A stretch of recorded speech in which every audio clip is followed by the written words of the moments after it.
ආයුබෝවන් අපි අද සාකච්ඡා කරන්නේ අමතර දිනයක් විදියට 2022 ළමයින්ගේ ප්‍රශ්න පත්‍ර පන්තිය. ප්‍රශ්න පත්‍ර පන්තියේ ප්‍රශ්න පත්‍ර කීපයක් ගොඩ ගැහුණු නිසා අමතර දින කීපයකින් එය ආවරණය කිරීමටයි අපි මේ කටයුතු කරන්නේ.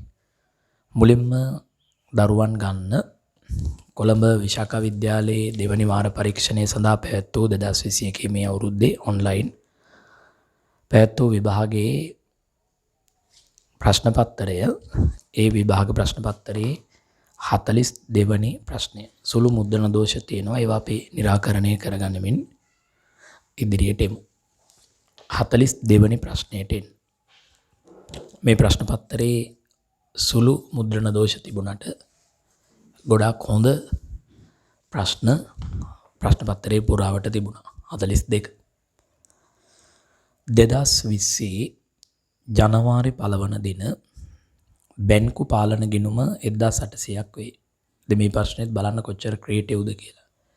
ඒ අපේ ශේෂය ජනවාරි මාසේ 1 වෙනිදාට. අපේ ශේෂය කියන්නේ අපේ බැංකු ගිණුමේ ශේෂය මුදල් පාලන ගිණුමේ ශේෂය.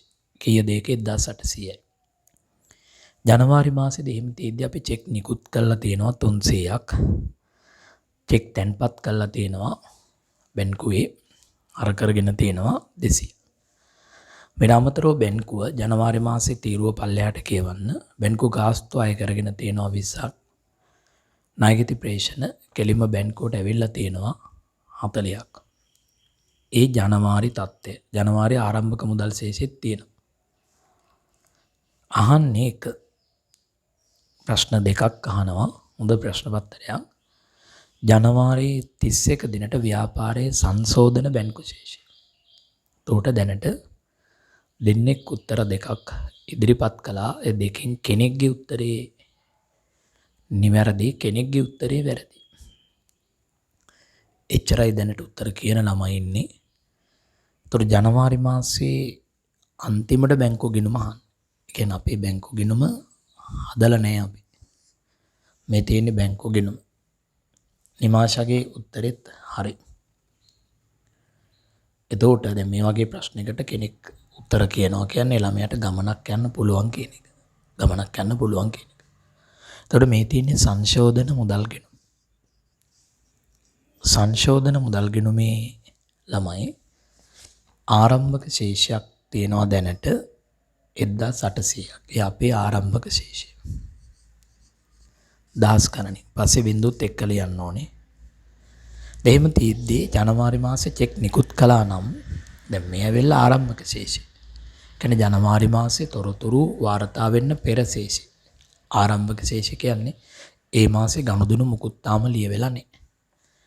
එහෙනම් චෙක් නිකුත් කළා තියෙනවා නිමාෂා 300ක්. නිකුත් කළා නම් බැංකු මුදල් අඩු වෙනවා. මේකට 300ක් බැර වෙනවා. නිකුත් කළ චෙක්. ඒ වගේම අපි බැංකුවේ මුදල් තැන්පත් කරලා තියෙනවා 200. ඒතර මුදල් වැඩි වෙනවා. ඒක මේකට ආර කරනවා තැන්පත්. මේ අපේ තිබ්බ මුදල් ගිණුම තමයි මේ හෙදුවේ. දැන් තුලනය කළොත් තිබ්බ මුදල් ගිණුමේ ශේෂය එනවා ජනවාරි අගට.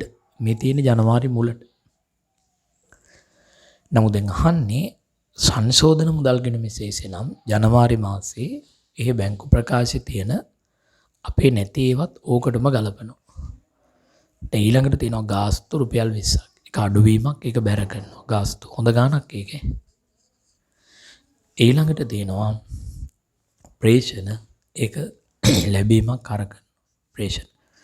දැන් ඔන්න ඔය අවබෝධය උතර තිබුණා නම් මේවා ලස්සනට පේන්න ඕනේ මේ MCQ එකක්. නමුත් සමහර ළමයි මේ විවරණීය සහිතව ලියා ගන්නවා.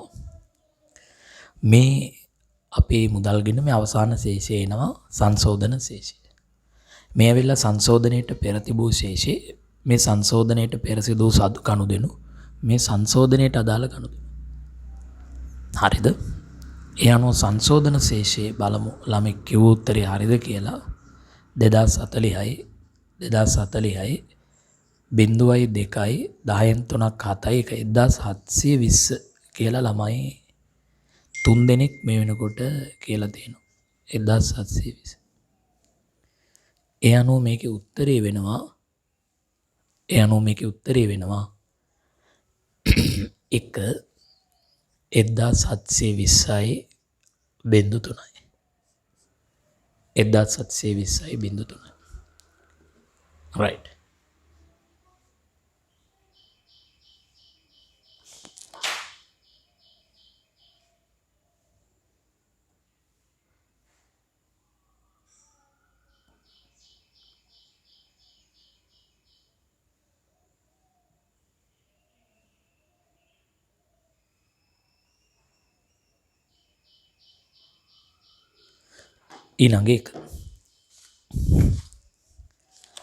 ඊළඟ එකට දැන් ඔබ සූදානම් වෙන්න. ඊළඟ ප්‍රශ්නය තමයි ඒකේ දෙක අහනවා ළමයි. ඒකේ දෙවෙනි කොටස පෙබරවාරි 29 වන දින සංශෝධිත බැංකු ශේෂය.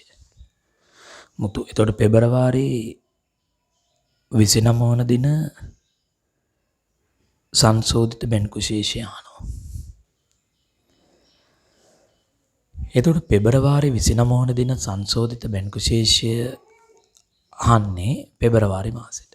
මේ තියෙන්නේ ජනවාරි මාසයේ අවසාන ශේෂය 1720යි.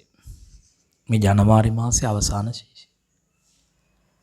ඔය දන්නවා ජනවාරි අවසාන ශේෂය තමයි පෙබරවාරි ආරම්භක ශේෂය වෙන්නේ. ත්‍රා බලමු. පෙබරවාරි මාසයට මුදල් ගෙනුමක් අදලා. සංශෝධන මුදල් ගෙනුම. සංශෝධන මුදල් පාලන ගිණුමේ ආරම්භක ශේෂය වෙන්නේ පෙබරවාරි ජනවාරි අවසාන ශේෂය 1720යි. මේ කතා කරන්නේ විශාඛ විද්‍යාලේ පේපර් එක. මම යහනවා මේ මොන පේපර් එකද කියලා. විශාඛ විද්‍යාලේ print out ලබා ගන්න දීපු පේපරේ 42 වෙනි ප්‍රශ්නය. දැන් නැගිට්ටේ. එතකොට 1720යි. 1720 හරපැත්තෙන් ඉදිරියට ගන්න. 1720. දැන් මේකේ තොරතුරු ගලපන්න තියෙන්නේ. පළවෙනි එක පෙබරවාරි මාසයේ තොරතුරු දීලා තියෙනවා. පෙබරවාරි මාසයේ චෙක් නිකුත් කිරීම. ඒ කියන්නේ මේ ඇවිල්ලා පෙබරවාරි ආරම්භක ශේෂය. නම් පෙබරවාරි මාසයේ තිබ්බ මුදල් ගෙනුමත් හදන්න ඕනේ. හදලා ඒක සංශෝධනය කරන්න. එතකොට මුතු ඒ ටික ඔක්කොම අපි මේකේ ගලපන්න පුළුවන්. එතකොට පෙබරවාරි මාසයේ නිකුත් කළ චෙක් 500ක් තියෙනවා. එතකොට ඒක මේකට බැර වෙනවා. 500 නිකුත් කළ චෙක් නිකුත්. ඊළඟට පෙබරවාරි මාසයේ තැන්පත් කළ චෙක් මුදල් පාලන ගිණුමට හර වෙනවා. ශේෂය වැඩිවීමට හේතුවක් 160යි. තැන්පත්. ඊළඟට මේ අමතර දීපු පේපරයක් මම හිතන්නේ මේක ඔයගොල්ලන්ට print out ගන්න කියලා එව්වේ. බැංකු අය කළ ගාස්තු මේකට බැර වෙනවා 10යි. ගාස්තු මේකට බැර වෙනවා. ඊළඟට ණයගැති ප්‍රේෂණ කියන්නේ ලැබීමක්. ඒක මේකට හර වෙනවා 160යි. 160ක් හරවීමක් වෙනවා. ඒ අනුව දැන් අපිට පුළුවන් අපේ ශේෂය කීයද කියලා ගන්න. මේ පැත්ත වැඩි 0 8 10 14න් 4 ඉතුරු එකක් 8 9 10න් බිංදු ඉතුරු එකක් 2040යි. 2040යි. එනෝ ශේෂය එනවා 0යි 3යි 10න් 5යි 1530යිද. මං අහන්නේ ශේෂය කීයද? 1530යි. පර්ගී මෙන් ඉදිරියට එනවා 1530යි. එතකොට විභාගෙදී උත්තරේ ලියන්න ඕනේ නිමාෂා 1530යි කියලා නෙමෙයි 1530යි 0.3යි කියලා. මේ වගේ සියුම්ව පැහැදිලි කරලා දෙන්නේ ඔබට වාර විභාග මග ඇරුණා. අපි ෆර්ගසන් එකේ නම් වාර විභාග දෙකක් ඔබට කළා. කරේ දෙකම account විතරයි. මම හිතන්නේ ඔබට 12 පළවෙනි වාර විභාගයේ කලා ගිණුම්කරණය 12 දෙවෙනි වාර විභාගයත් කලා ගිණුම්කරණය මේ 12 තුන්වෙනි වාර විභාගයේ පේපර්. අතරම තුන්වෙනි වාර විභාගයේ වෙනකොට හවුල් ව්‍යාපාරත් කෙරෙලා තියෙන්න ඕනේ පාසලේ. දැන් අපි උත්සාහ කරන්නේ 2022 දරුවන්ට ලාභ අරමුණු කර නොගත්ත පටන් ගන්න. එතකොට මට ලබන මාසේ ඒකට තමයි දින ටික බේරගන්නේ. හවුල් ව්‍යාපාර ආරම්භ කරන්න පුළුවන්. එතකොට ප්‍රමාණවත්. ඊට පස්සේ 12 වසර සිලබස් එක මුතු අවසන් වෙනවා. 13 පටන් ගන්න තියෙනවා. දැනට ඔබ දන්නේ නැති වුණාට ඔබේ වයස ගිහින් තියෙන වයස යන. ඔරලෝසුව අපිට නවත්තන්න බෑනේ. ඒ නිසා සමහරුන් විභාග තව කල්යයි එහෙම බලබලා හිටියට තමන්ගේ වයස යන එක නවත්තන්න බෑ. ඊළඟ එක. ප්‍රශ්න අංකය 43. 43. දැන් ඔබ දන්නවා ප්‍රශ්න පත්‍ර සාකච්ඡාව පාඩමක් උගන්වනවට වඩා වටිනවා අමාරුයි. පිරිවේ රුපියල් 2400 පිරිවේ රථයක් ඵලදායී ජීව කාලයේ වසර 10කි. එම රථයේ අයිතිකරු විසින් 19/1 දින ව්‍යාපාරයට යොදවා ඇත. 19/12/31 ගෙන අවසන් වර්ෂයේ වියදම කීයද? රථයට වියදමක් තියනවද? තියෙනවා. රථයක් සම්බන්ධයෙන් වියදම තමයි රථ නඩත්තු වියදම් සහ රථ ෂෙය. එතකොට මේ ගානේ රථ නඩත්තු වියදමක් තියද? නෑ. එහෙනම් මේ රථේ තියෙන්නේ ෂෙය වීමක් පමණයි. එහෙනම් අපි මේ රථේ ෂෙය වීම තමයි අවුරුද්දේ වියදම් විදියට හඳුනගන්නේ. ඒතර අවුරුද්ද පටන් ගන්නේ 19/1 ඉවර වෙන්නේ 19/12/31. මේක තමයි කාලච්ඡේදය. එතකොට අහනවා ෂෙය ප්‍රමාණය. ඒතර වියදම විදියට ගන්න ෂෙය ප්‍රමාණය. ෂෙය ප්‍රමාණය සමානයි පිරිවේ දහස් ගණනින් 2400යි. සුන්බුන් අගේ මේකෙන් අඩු කරනවා. සුන්බුන් අගයක් නෑ 0යි. බෙදනවා ඵලදායී ජීවිත කාලයෙන් වසර 10න්. ඵලදායී ජීවිත කාලය අවුරුදු 10යි. ඒ අනුව නිමාෂා මේකේ උත්තරේ එනවා 2410න් බෙදුවොත් 240යි අග බිංදු 3යි. හැම වෙලාවෙම MCQ උත්තරේට මූලික පිළිතුරු ලියන්න ඕනේ නැත්නම් ලකුණු හම්බෙන්නේ. ඊළඟට ඔබෙන් අහනවා ඇයි මොනවාද?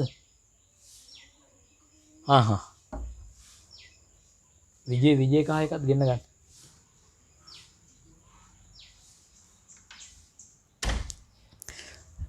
ඉතුරු බඩු ටිකක් ගෙන්න ගන්න. හරි. එතකොට ළමයි දෙක දෙවෙනි එක ඔයගොල්ලෝ නිකන් ගෙදරට වෙලා ඉන්නේ. හොඳින් ඉගෙන ගන්න. මුතු රතේ ධාරණාගය කීයද? මොකද්ද ධාරණාගය කියන්නේ? උදාහරණාගය කියන්නේ එක ළමයි උත්තර දෙන්නේ ධාරණ අගය කියන්නේ පිරිවෙන් අඩු කරනවා සමුච්චිතේශේ. සුන්බුන් අඩු කරන්නේ. පිරිවැය ඍණ සමුච්චිතශය. සමුච්චිතශය. පිරිවෙන් සමුච්චිතශය අඩු කළොත් ධාරණාගය. එතකොට මේ රතේ පිරිවැය 2400යි. සමුච්චිත ෂේ විදියට තියෙන්නේ මේ අවුරුද්දේ ෂේ විතරයි 240යි. ඒ අනුව කැල්කියුලේටර් යූස් කරන්න පුළුවන් රජයේ විභාගෙදී 2400න් අඩු කරනවා 240. ඒ අනුව මේ වත්කමේ ධාරණා ගේනවා 2160යි. ධාරණාගේ 2160යි බිංදු 3යි. ඊළඟට අහනවා 3 ඒ ප්‍රශ්නේ හිමිකම කීයද? දැන් හිමිකම කීයද කියලා. දැන් හිමිකම කීයද? හිමිකම සමානයි ශුද්ධ වත්කම. අන්න හරි. වත්කම් සමානයි හිමිකම් ධන වගකි. මෙතනින් අපිට හිමිකම හොයාගන්න පුළුවන්. අයිතිකරු ව්‍යාපාරයේ ආරම්භයේදී ව්‍යාපාරයට යෙදූ රටේ පිරිවැය 2400යි. අයිතිකරු විසින් ව්‍යාපාරයට 2400ක රථයක් යෙදුවොත් වත්කම් වැඩි වී හිමිකම වැඩි වේ. ඔන්න එක ආදේශයක්. ඊළඟට දහස් ගණනින් ෂේ වුණා 240ක්. වත්කම් ෂේ වෙනකොට වත්කම් යාගේ අඩු වෙනවා 240යි. ෂේ කියන්නේ වියදමක්. වියදමක් නම් හිමිකමෙන් අඩු වෙනවා 240. දැන් අහන්නේ මේ ගනුදෙනු වලින් පස්සේ හිමිකම. මේ ගනුදෙනු වලින් පස්සේ හිමිකම අහන්න. එතකොට මේ ගනුදෙනු වලින් පස්සේ හිමිකම අහනකොට මේක අඩු වෙනවා. බින්දු 10න් 6ක් 4යි. 3න් 2ක් 1යි 2යි. සමාන ඒකමයි මෙතන ඉන්නේ 2100ට. එහෙනම් තා හොඳ ප්‍රශ්නයක්. මෙන්න අවුරුද්දේ අන්තිමට හිමිකම්. අන්න ඇත්තටම සුද්ධ වශයෙන් වත්කම් වලට බලපෑමත් ඒකමයි. ඒ නිසා අපි කියනවා හිමිකම සමානයි සුද්ධ වත්කම් කියලා. හිමිකම සමානයි සුද්ධ වත්කම් කියලා. ඒ නිමාෂා වත්කම් වල සුද්ධ බලපෑම සුද්ධ වෙනස හිමිකමට සමානයි. ඒ නිසා අපි හිමිකමට සුද්ධ වත්කම් කියන වචනේ පාවිච්චි කරන්නේ. වත්කම් නෙමෙයි සුද්ධ වත්කම්. එහෙනම් සුද්ධ වත්කම නැත්නම් හිමිකම නැත්නම් ස්කන්ධය නැත්නම් ප්‍රාග්ධනය නැත්නම් ඇල්ම 2160යි. ඔන්න දැන් මේ ප්‍රශ්නෙත් ඉවරයි. මේක හරි වටින වැඩක්. මේක වටිනවා කියලා දැනෙන්නේ දක්ෂීන්ටම පමණයි. නිකමුන්ට මේක වටින්නේ. ප්‍රශ්න අංකය 44. ඔයගොල්ලෝ දන්නවද 2021 ළමයින්ට සෙනසුරාදා දවසම පේපර් කරනවා, බදාදා දවසම පේපර් කරනවා. සෙනසුරාදා පන්ති පටන් ගන්න 8ට ඉවර වෙන්නේ පාට. මම වරුවක් කරනවා, තව සර් කෙනෙක් වරුවක් කරනවා. බදාදා රිවිෂන් එක කරනවා, ආය අරස වරුවක් කරනවා. පේපර්මයි. කමන්නේ අනික් ක්ලාස් වලට හීනයක් ඒවා. ඒගොල්ලෝ තව උගන්වනවා. එතකොට ප්‍රශ්න අංකය 44. ප්‍රශ්න අංකය 44ට එන්නේ. ප්‍රශ්න අංකය 44ට එන්නේ. ඒ නිසා මට ටිකක් රත්නපුරේ ටියුෂන් ගැන කලකිරිලා තියෙන ළමයින්ට ඕනේ බොරුව. ප්‍රශ්න අංකය 44. 44ට එන්නේ. එතකොට 44 මොකක්ද කියන්නේ? 44 කියනවා උත්තර කියන්න අමීෂ හැම නැද්ද දැන්? ඔව් 2019 12/31 දිනට ව්‍යාපාරයක පහත දෝෂ හඳුනා ගැනීම. දෝෂ හඳුනගෙන තියෙනවා. හැබැයි දෝෂ හඳුන ගන්නකොට ගණනය කළ සුද්ධ ලාභය 1500. දැනට අමීෂා ලාභය 1500ක් කෙටුම්පත් කරගෙන තියෙනවා. ඒකට අපි කියනවා වැරදි සහිත ලාභය කියලා. පළවෙනි එක අහනවා ඔබෙන් රුපියල් 400ක විකුණුම් ඉන්වොයිසයක් ගිණුම්ගත වී නැත. දෙවෙනි එක අහනවා 550ක රක්ෂණ ගෙවීම මුදල් පොතේ පමණක් වාර්තා වී ඇත. තුන්වෙනි එක අහනවා ගැනුම් ගිණුම හරය එකතුව 40ක් අඩු වී ඇත. නිශ්චිත ගිණුමේ ශේෂය කීයද? නිවැරදි ලාභය කීයද කියලා. හැබැයි එතන තිත්තිරි දීලා තියෙන ප්‍රශ්න පොඩි අඩුවකුත් තියෙනවා. වැරදි ටික ඉස්සෙල්ලා නිවැරදි කරන්නත් ඕන. බලන්න මේ ප්‍රශ්නේ හදලා තියෙන හැටි ටිකක් වෙනස්. එක පළවෙනි දෝෂය රුපියල් 400ක විකුණුම් ඉන්වොයිසිය ගිණුම්ගත වෙලා නැත්නම් ගනුදෙනුවේ දිත්ත සටහනම නැහැ. හැබැයි ලාභයට බලපානෝ විකුණුම් ණයගෙති පාලන ගිණුම හර ලාභ ඇලහිරක් විකුණුම් බැර. සංලක්ෂ උන්නේ මෙන්න ණයගෙති පාලන හර රුපියල් 400යි. මං ගානට උඩින් රූ කියලා බිඳු 3 ලියනවා. විකුණුම් කියන ලාභයට බලපානවා ලාභ ඇලහිරක් විකුණුම්. විකුණුම් බැර 400. මෙතන ලාභ කියලා ලිව්වේ profit and loss PL කියලා මේ ලිව්වේ. ලාභ. දැන් දෙක. දෙවැනි එක තමයි නිහඬව රුපියල් 50ක රක්ෂණ ගෙවීම මුදල් පොතේ පමණක් ලියා ඇත. රක්ෂණ ගාස්තු ගෙවුවා නම් ඔබ දන්නවා මුදල් පාලන ගිණුම බැර රක්ෂණ ගාස්තු ගිණුම හර එක ගිණුමක ලියලා නැහැ. එහෙනම් රක්ෂණය හර අවිනිශ්චිත බැර. රක්ෂණය ලාභයට බලපානවා ලාභ ඇලෙයිරක් රක්ෂණය. ඉතින් හිතන්නකෝ නේද? දැන් මේ ප්‍රශ්නේ පොඩි වුණාට මුළු වැරදි කිරීම පාඩමම මේ ප්‍රශ්නේ තුල චෙක් කරලා තියෙනවා විශාඛ විද්‍යාලයේ ගුරුවරිය. මුළු පාඩමම මේ කුඩා MCQ එක තුල චෙක් කරලා තියෙනවා. ඔබට පේනවා රුපියල් 50ක රක්ෂණ ගෙවීම මුදල් පොතේ පමණක් වාර්තා වී ඇත. ඒක දැන් මුදල් පොතේ පමණක් ලියලා නම් මුදල් පොත බැර වෙලානේ. ගෙවීම මුදල් පොතේ. එතන පොඩ්ඩක් බලන්න රුපියල් 50ක රක්ෂණ ගෙවීම පොත කපන්න මුදල් ගිණුමේ. පොත කපලා මුදල් ගිණුමේ පොඩි ඉතින් දෝෂ තියෙනවා. මුදල් පොත කියන එක කපලා රක්ෂණගේ මුදල් ගිණුමේ. දැන් හරිනේ. මුදල් ගිණුමේ පමණක් වාර්තා වෙලා නම් මුදල් ගිණුම බැර වෙලා රක්ෂණ ගිණුම ඇලෙයිරක් ලාභ අවිනිශ්චිත බැර.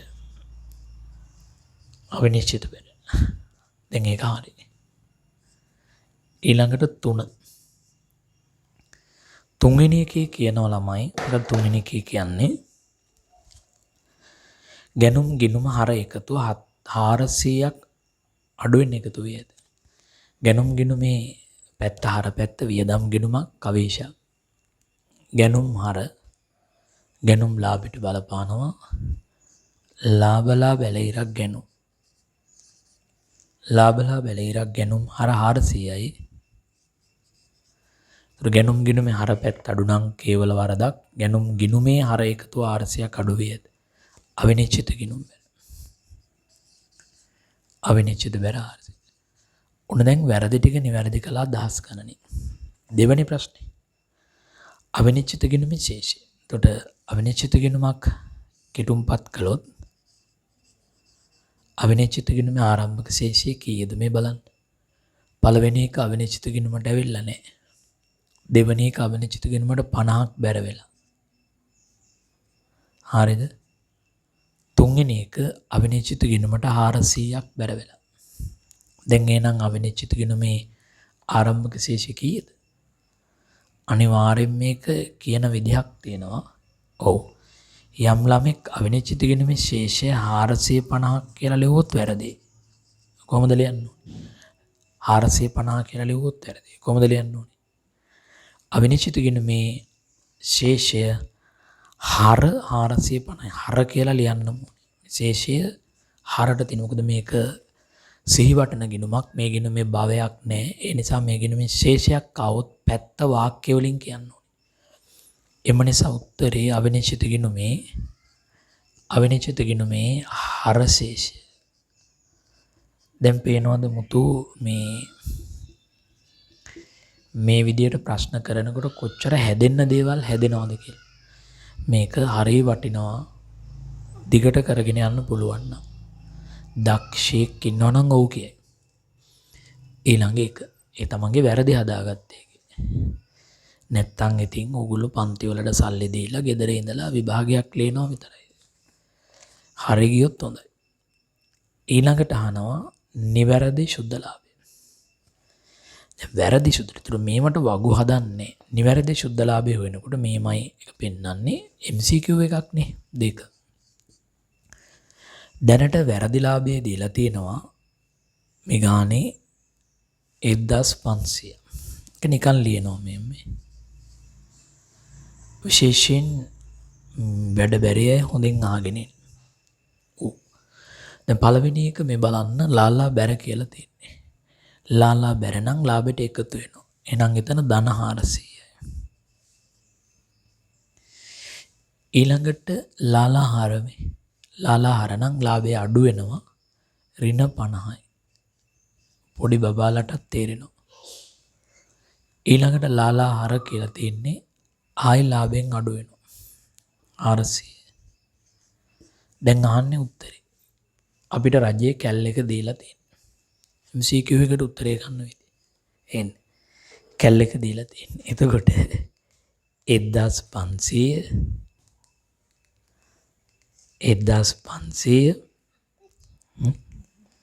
ධන 400 ඍණ 50. ඔව් මං අරගෙන ආවා. ඒ අනුව උත්තරේ එනවා 1450.3. ඒ අනුව පුතේගේ උත්තරේ 1450.3. ඔන්න ඔය විදිහටයි ඒ ප්‍රශ්නය අපි සාකච්ඡා කළේ. අපි මේ කතා කරන්නේ කොළඹ ප්‍රධාන පෙළේ පාසලක වාර විභාග පේපරේ. එතකොට දැන් අපි එනවා ඊළඟ ප්‍රශ්නෙට. ඊළඟ ප්‍රශ්නෙට නිකන් ගෙදර ඉන්න ළමයි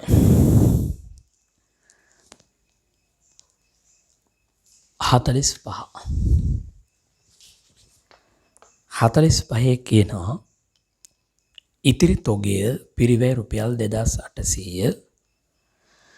එම තොගවල අපේක්ෂිත විකුණුම් මිල 2900ක් වේ.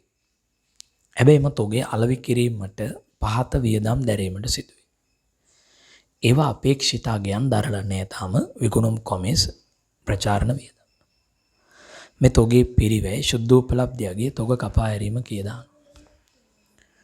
දැන් ওই ප්‍රශ්නෙට මුතු කලබල වෙන්න එපා. අපි ඉදිරියේදී උගන්වනවා. දැන් ඔය කියන එක අහගෙන ඉන්න LKAS මා දන්නේ ඒක දෙවෙනි වාරයට මිස් දැම්මේයි කියලා 2 ප්‍රමිති. මේ ප්‍රමිතිය උගන්වන්නේ 13 දී ප්‍රමිති කරනකොට. මේවා 2021 දරුවන්ට රිවිෂන් 2ේම මම උගන්වලා ඉවරයි. මෙන්න මේ ප්‍රමිතියේ කියා දෙනවා වචන 3ක්. තොගවල පිරිවැය කියන්නේ මොකක්ද? පිරිවැය 2.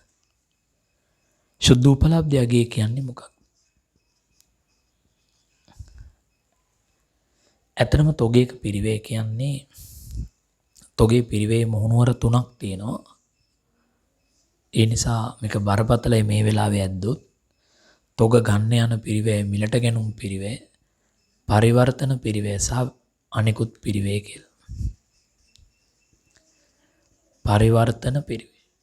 ඒ කියන්නේ නිෂ්පාදන ව්‍යාපාරයකට අදාළවයි ප්‍රමිතිය කියලා තියෙන්නේ. හුදෙක් නිෂ්පාදන ව්‍යාපාරයක පිටින් අමුද්‍රව්‍ය ගන්නවා. ඒ අමුද්‍රව්‍ය ගන්න යන පිරිවැය. ඒවා කම්හල තුල නිමිබඩු බවට හරවනවා. වැටු, විදුලිය, යන්ත්‍රශය ආදී වියදම් දරලා. ඒකට අපි කියනවා කන්වර්ෂන් කොස්ට් පරිවර්තන පිරිවැය. ඊට අමතරව තොග තත්ත්වයට වර්තමාන තත්ත්වයට ස්ථානයට ගෙන තවත් මොනවා හෝ වියදම් දරුව මෝස්තරයක් නිර්මාණය කරන්න හරි මොනවට හරි. ඒක වෙනත් පිරිවැය. මේ තුනටම අපි කියනවා මිලට ගැනුම් පිරිවැය කියලා. පිරිවැය කියලා. නමුත් දැනට ඔබ අහන් තොගය ඔබ කතා කරන්න දැනට වෙළඳ ව්‍යාපාරයක්. වෙළඳ ව්‍යාපාරයක් කියන්නේ බඩු අරන් විකුණන ව්‍යාපාරයක්.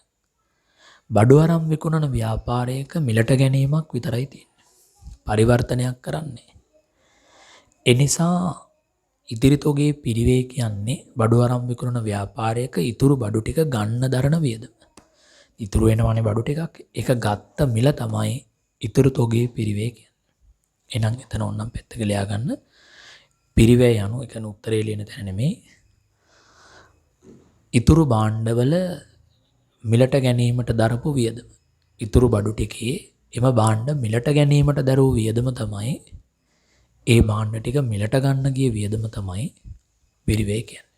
නමුත් ප්‍රමිතියට ප්‍රකාරව පිරිවැය මුහුණුවර 3 දැම්ම කියන්න අවශ්‍ය නැහැ. කියන්න අවශ්‍ය නැහැ. එතකොට දැන් මේක මේ ප්‍රශ්නේ ඒ පේපර් එකට දාපු නිසායි මේ කතා කරන්නේ. දැන් ඔබට තේරෙනවා ඉදිරියේදී ගිණුම් කරණය කියන්නේ මහා අවබෝධයෙන් උගන්වන්න ඕන විෂයක් ගුරු භවතා විසින්. මොකක්ද මේ ශුද්ධ උපලබ්ධ අගය කියන්නේ? net realizable value. සුද්ධ උපලබ්ධි අගය කියන්නේ අපේක්ෂිත අගයක්. මේ ඉතුරු තොගයක් කියන්නේ ඉතුරු වෙච්ච එක. අරගෙන විකුණලා අවුරුද්දේ අන්තිමට ඉතුරු වෙච්ච ටිකක් තොගේ කියන්නේ. ඉතුරු තොගවල හැම වෙලාවෙම අවදානමක් තියෙනවා. යල් පනින්න ළඟයි, නරක් වෙන්න ළඟයි, මෝස්තරේ වෙනස් වෙලාද දන්නේ. හැම වෙලාවෙම තොගවල තියෙන ස්ටොක් එකක අවදානමක්. ඒ නිසා ආයතන විසින් මේ තොගය ඉදිරියේදී විකුණන්න බලාපොරොත්තු වෙන මිලෙන් සුද්ධ උපලබ්ධියගේ කෙනගේ තේරුම මේ සුද්ධ උපලබ්ධියගේ ඉදිරියේදී විකුණන්න බලාපොරොත්තු වන මිලෙන්, ඒ කියන්නේ අපේක්ෂිත විකුණුම් මිලෙන්, අපේක්ෂිත විකුණුම් මිලෙන් අඩු කරනවා. එහෙම විකුණනකොට අපිට දරන්න වෙයි කියලා හිතනවා අපි අපේක්ෂිත විකුණුම් වියදම් සහ අපේක්ෂිත මේවා ඉස්සරහට කියා දෙන්න තියෙන දේවල් විකුණුම් වියදම් සහ අපේක්ෂිත තවදුරටත් සකස් කිරීමේ වියදම්. අපේක්ෂිත තවදුරටත් සකස් කිරීමේ වියදම්. මොකද මේ සුද්ධ උපලබ්ධිය කියන්නේ අපි නිකන් හිතමු මේම අනුරලී බඩු ආයතනයේ සතරයක එහා පැත්තේ තියෙන අවුරුද්දේ අන්තිමට ඒගොල්ලන්ගේ ස්ටොක් එකේ ඉතුරු වෙනවා ලී පුටු 10ක්. ඒ ලී පුටු 10 ඒගොල්ලෝ විකුණන්න බලාපොරොත්තු වෙනවා එක පුටුවක් 5000 ගන්න. එහෙනම් 5000 වැඩි කිරීම 10 ඒගොල්ලෝ ඒ ලී පුටු 10 විකුණන්න බලාපොරොත්තු වෙනාගේ 50000යි. තාම වික්කේ නෑ. expected value එක අපේක්ෂිතයි. හැබැයි පරණයිද. අවුරුද්දක් ෂෝරූම් එකේ තියලා ස්ටොක් එක පරණයි, පැෂන් එක අවුට්. පොඩි මේක විකුණනවා කියලා රත්නපුර ප්‍රදේශයේ පොඩි ඇඩ්වර්ටයිස්මන්ට් පාරක් යනවා. අපේක්ෂිත අලෙවි කිරීමේ වියදමක් දරනවා. පෝස්ටර් කටවුට් එකක් අලවලා සේල් කියලා දාලා Facebook එකෙත් පොඩි ඇඩ් එකක් දාන. ඒ සඳහා රුපියල් 10000ක් අපේක්ෂිත අලෙවි කරන වියදමක් දරන්න වෙයි කියලා හිතනවා. 10000. දරුවනේ අපේක්ෂිත අලෙවි කරන වියදම. ඒ වගේම ෂෝරූම් එකේ මේ පුටු ටික තිබිලා පොඩ්ඩක් දුර්වර්ණ වෙලා තියෙන නිසා නැවත සැරයක් වැලි කොලෙන් අල්ලලා නැවත වාර්නිස් පාරක් ගන්න අපේක්ෂිත යලි සකස් කිරීම සඳහා රුපියල් 5000ක් වැය වෙනවා. ඒ ප්‍රොඩක්ෂන් එක පොඩි රිනිව් පාරක් කරනවා. ඩක් පොලිෂ් කරනවා. දැන් ඔබ නිකන් කල්පනා කරන්න මේ 50000න් මේ 15000 අඩු කළොත් ඇත්තටම මේ ඇඳන් ටික විකුණලා අතට එයි කියලා හිතන සුද්ධාගය 35000යි. මේකට තමයි අපි කියන්නේ සුද්ධ උපලබ්ධිය. ඒ ඇඳන් 10 හදන්න ගියාගේ තමයි පිරිවේ කියන්නේ. අපි හිතමුකෝ ඒ ඇඳන් 10 හදන්න ඇඳකට 8000 ගානේ, ඇඳකට ගියා කියලා 4000 ගානේ. එහෙනම් ඇඳක් හදන්න 4000 නම් ඇඳන් 10 පිරිවේ 40000යි. නමුත් ඒ ඇඳන් 10 දැන් විකුණලා අතට ගන්න පුළුවන් වෙන්නේ 35000යි. එතකොට LKS දෙක ප්‍රමිතියට අනුව මේ වචන දෙක අපි ඉදිරියේදී කතා කරන්න තියෙනවා. මේ ප්‍රමිතියම කියනවා තොගේ මනින්න ඕනේ cost and realizable value whichever is lower. පිරිවැය හා සුද්ධ උපලබ්ධියගෙන් වඩා අඩුවගේට තමයි අපි තොගය ශේෂපත්‍රයේ පෙන්වන්න ඕනේ. ආරක්ෂණ සංකල්පයට අනුව. ඉතුරු ටික පොත් වලින් කපා හරින්න ඕනේ. රයිට් ඔෆ් කරන්න ඕනේ. දැන් මේ 40000ක් වෙච්ච ඇඳන් ටික විකුණලා අතට එන්නෙම 35000යි. එහෙනම් මේ ඇඳන් ටික අනුර මුදලාලි තමන්ගේ ශේෂපත්‍රයේ පෙන්වන්න ඕනේ 40000ට නෙමෙයි 35000ට. නමුත් පෙන්වන්නේ දැනට 40000 නම් තොගයගේ 5000කින් පොත් වලින් අස් කරනවා. තොග ගිණුම බැර ලාභ ගිණුම හර කියලා. ලාභ ගිණුම හර කියලා. සැර වැඩි. නමුත් මේවා නෙමෙයි ගිණුම් කරන එක කියන්නේ ඇත්තටම ඉදිරියේදී ගිණුම් කරන්නේ MCQ එකක්. ආර්ථික විද්‍යාව විෂය රචනා ප්‍රශ්නයකට වඩා අමාරුයි. අපි ඉස්කෝලේ යන කාලේ ආර්ථික විද්‍යා රචනා ප්‍රශ්න ඉතින් QD සමානයි A ඍණ BP. ඉතින් දානවා සමතුලිත මිලයි ප්‍රමාණය හොයනවා. ඉතින් ළමයින්ට හරි මැජික්. අපේ MCQ ඊට වඩා බරපතලයි. සබ්ජෙක්ට් එක වන්නේ කවුරු මොනවා කිව්වත් ගිනුම් කරණයම තමයි. දැන් අපි ඒකට පෙළ ගැහිමු. 21 වැඩ මං ඉවර කරලා තියෙන නිසා. රයිට්. කලබල වෙන්න එපා, මේවා බහුතරයක් සිසුන් දැනට පොඩ්ඩක්වත් දන්නේ නැහැ. 44 අහනවා නිමාෂා මේ ව්‍යාපාරයේ 45 ඉතිරි තොගේ පිරිවැය 2800. නමුත් මේ තොගය 2900කට විකුණන්න බලාපොරොත්තු වෙන්නේ කොමිස් විදියට 50ක් ගෙවලා ප්‍රචාරණයේ විදියට 60ක් වියදම් දරලා. දැන් ඔබේ දැනුමින් කියන තොගේ පිරිවැය කීයද? chat එකේ දාන්න. ඉතිරි තොගේ දීලාම දෙනවනේ කියන්නකෝ. ඉතිරි තොගේ පිරිවැය 2800. ඉතිරි තොගේ පිරිවැය 2800. එහෙනම් පළවෙනි එකට උත්තරේ 2800.3යි. අන්න ඒකට උත්තරේ දෙන්නෙක් සාර්ථකව කිව්වා. දිල්දි. දැන් දිල්දි කියන්න සුද්ධ උපලබ්ධයගේ කීයද? මේ සූත්‍රය ලියන්න. සුද්ධ උපලබ්ධයගේ සමානයි. මේ සූත්‍රය ලියා ගන්න. සුද්ධ උපලබ්ධයගේ සමානයි අපේක්ෂිත විකුණුම් ආදායමෙන් නැත්නම් අපේක්ෂිත විකුණුම් මිලෙන් අඩු කරන්න මේ සූත්‍රය ලියා ගන්න. අපේක්ෂිත විකුණුම් මිලෙන් අඩු කරන්න ಜಾති දෙකක්. අපේක්ෂිත විකුණුම් කොමිස සහ ඒ කියන්නේ උතන නම් තියෙන අලෙවිකරණ වියදම්, අපේක්ෂිත අලෙවිකරණ වියදම්. අපේක්ෂිත අලෙවිකරණ වියදම් දන අපේක්ෂිත යලි සකස් කිරීමේ වියදම්. අපේක්ෂිත යලි සකස් කිරීමේ වියදම්. ඔය ගානේ යලි සකස් කිරීමක් නැහැ. අලෙවිකරණ වියදම් දෙකක් විතරයි තියෙන්නේ. හැබැයි මතක තියාගන්න මේක සත්‍යාගයක් නෙමෙයි. මේක ඇස්තමේන්තුගත අගයක්. තාම මෙහෙම වෙලා නැහැ. එතකොට ඔය තොගේ විකුණන්න බලාපොරොත්තු වෙනවලු 2900කට. හැබැයි එහෙම විකුණනකොට විකුණුම් කොමිස් 50කුත් මේ වියදමමයි තියෙන්නේ. ප්‍රචාරණ වියදම 60කුත් දරන්න වෙනවා. මේක නෑ. ඒ අනුව 2900න් 110ක් අඩු කරනවා. ඒ අනුව උත්තරේ එනවා 2900න් අඩු කරන 110 2790. 2790යි සුද්ධ උපලබ්ධයගේ. පිරිවැය 2800. එහෙනම් තොගේ කපා අරින්න වෙලා තියෙනවා. ඇයි පිරිවැයට වඩා සුද්ධ උපලබ්ධයගේ අඩු වෙලානේ? හරියට හරි. එම නිසා තුන්වෙනි එකට උත්තරේ තොග කපා හැරීම. තොග කපා හැරීම. තොග කපා අපි දැන් 21 ළමයින්ට මේක මෙහෙම හුරතල් කරන්නේ. මෙහෙම කරනකොට උත්තරේ ගන්නවා 2880.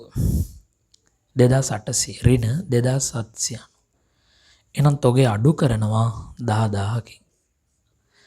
ඒක තමයි ලාභ ගිණුමේ වෙනත් වියදම් වලට හර කරන්නේ. ඔබලාගේ නංගිලා මල්ලිලා ඉන්නවා නම් 2023 අපේ පන්ති වලට යොමු කරන්න ආරම්භයේ ඉඳන්ම නොමග යෑමට පෙර සින්දුවකුත් තියෙන්නේ. නොමග නොයන් පුතේ කියලා අපරාධය. පස්සේ ගොඩ ගන්නට අමාරුයි. ඉදිරියේදී ඔබට තේරෙයි ඔබත් එක්ක ගිණුම් කරණේ හදන්න රත්නපුරේ ළමයින්ට බෑ. අනිවාර්යෙන් බෑ. මතක තියාගන්න. ඊළඟ එක. ප්‍රශ්න අංකය 46. 46 කියන්නේ මොකක්ද? 2019 12:31 දිනට ව්‍යාපාරයේ හානි වූ තොගය ලාභ ගිණුම් වෙන්ට ඇති මුතු ලක්ෂ 4ක් හඳුනාගත් අතර එම තොගය සඳහා 8%ක් නෙමෙයි 80%ක් කරගන්න. මුද්‍රණ දෝෂ සෑම ප්‍රශ්නයකම විශාකා පේපර් එකේ දක්නට ලැබෙනවා. සමහර විට මෙහිමයි මේ පේපර් එක අන්තර්ජාලයට ඒගොල්ලෝ දාන්න නැත්තේ ප්‍රූෆ් කරන්න නැති පේපර් එක. ඒක හොඳ නෑ. එතකොට නමට හොඳ නෑ ඉස්කෝලේ ප්‍රූෆ් කරන්න නැති පේපර් එක වෙන්නේ. 80ක් කියලා හදාගන්න එතන රක්ෂණ වන්දි අනුමැතිය ලබාගෙන ඇත. කෙසේ නමුත් පේපර් එක ඉතාම වටිනවා. ඔබෙන් අහනවා හානි වූ තොගේ සම්බන්ධ ජනසටහන ලියන්න. අපි කිව්වා මන් දිහා බලන්න. ස්ටොක් එකක් හානි වුණොත් ජනසටහන් 3ක් එනවා. 3 ගොනු කරලා එකකින් තියන්න පුළුවන්. ස්ටොක් එකක් හානි වුණොත් හානි වූ තොගේ පිරිවැය ගත්ත බඩු හානි වෙන්නේ අහංගින්න ගැනුම් බැර හානි වූ තොග ගිණුම හරක. පස්සේ ලැබිය යුතු රක්ෂණ වන්දිය ලැබිය යුතු රක්ෂණ වන්දි ගිණුම හර හානි වූ තොග ගිණුම බැර කරනවා. ඒතර හානිය අවම වෙනවා. පස්සේ වූ හානි වූ තොග ගිණුම වෙනසක් එනවා 20%ක් අලාභය. ඒක ලාභ ගිණුම හර කළා හානි වූ තොග ගිණුමට බැර කරනවා. කොයිදද ඉගැන්වුවේ කේවල ස්වාමී මූල්‍ය ප්‍රකාශනවල. ඔව් එතකොට අහගෙන ඉන්න. ඒ අනුව වෙන්නේ හානි වූ තොග ගිණුම වැහෙනවා. හානි වූ තොග ගිණුම වැහෙනවා.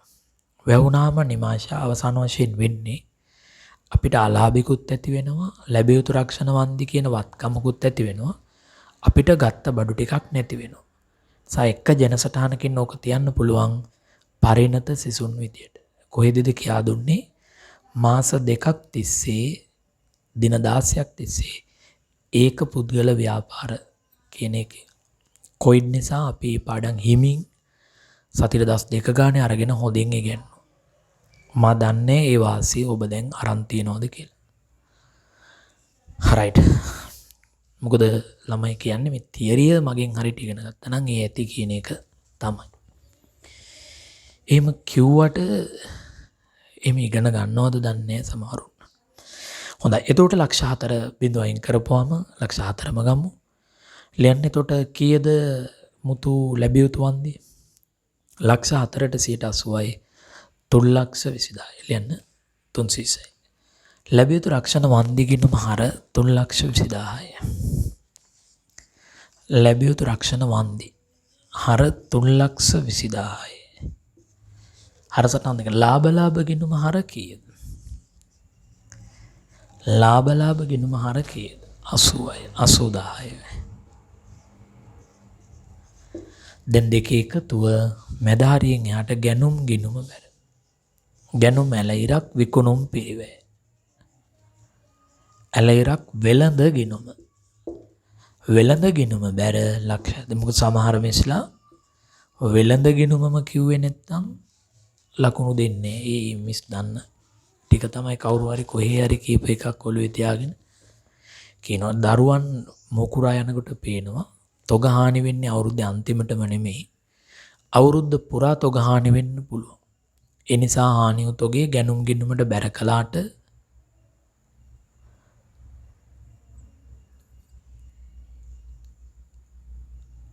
ලාභ කියන එක වෙනකොට තොග හානි කියලා ලියන්න පුළුවන්. තොග හානි කියන්නේ වියදම් ගිණුමක්.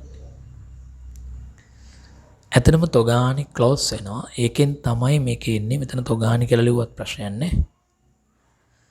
කියන දේ ආගෙන ඉන්න. ඊළඟට ඔබෙන් අහනවා ප්‍රශ්න අංක 46 දෙකේ අහනවා කාලච්ඡේදයේ ශුද්ධ ලාභයේ වූ බලපෑම මොකක්ද? එතකොට කාලච්ඡේදයේ ශුද්ධ ලාභයට වූ බලපෑම. ශුද්ධ ලාභය ලාභ 80000කින් අඩු වෙනවා. 80000කින් අඩු වෙනවා. ඒක තමයි මොකද්ද දිග ඡේදයක් ළමෙක් ඇහුවා. කොහොම ටයිප් කළාද මන්ද chat එක බලමු. එයා අහනවා සර් මේකේ ලාභයට වූ බලපෑම අහන්නේ වැරද්ද ගලපන්න පෙරද පසුද කියලා හොයාගන්නේ කොහොමද? මේකේ ලාභයට පෙරද පසුද කියලා නෑනේ. මොකද්ද මේ ප්‍රශ්නේ අහන්නේ? කිසිල තේරුම් ගන්න. කාලච්ඡේදයේ ශුද්ධ ලාභයට වූ බලපෑම වන්නේ. එතකොට මෙතන අහන්නේ මේ ගැළපීම කරපුවාම ලාභෙට මොකක්ද වෙන්නේ කියලා. හැම වෙලාවෙම එහෙම හිතන්න. කන පිටට අහනවා නම් ඒක අහනවා. මේ ගැළපීම දැන් කරානේ ඔබ. එහෙනම් මේ ගැළපීම නිසා ලාභ ගිණුමට 80000ක් කර වුණා. ලාභය 80000කින් වැඩි වෙයි. ලාභය 80000කින් වැඩි වෙයි. හොඳයි.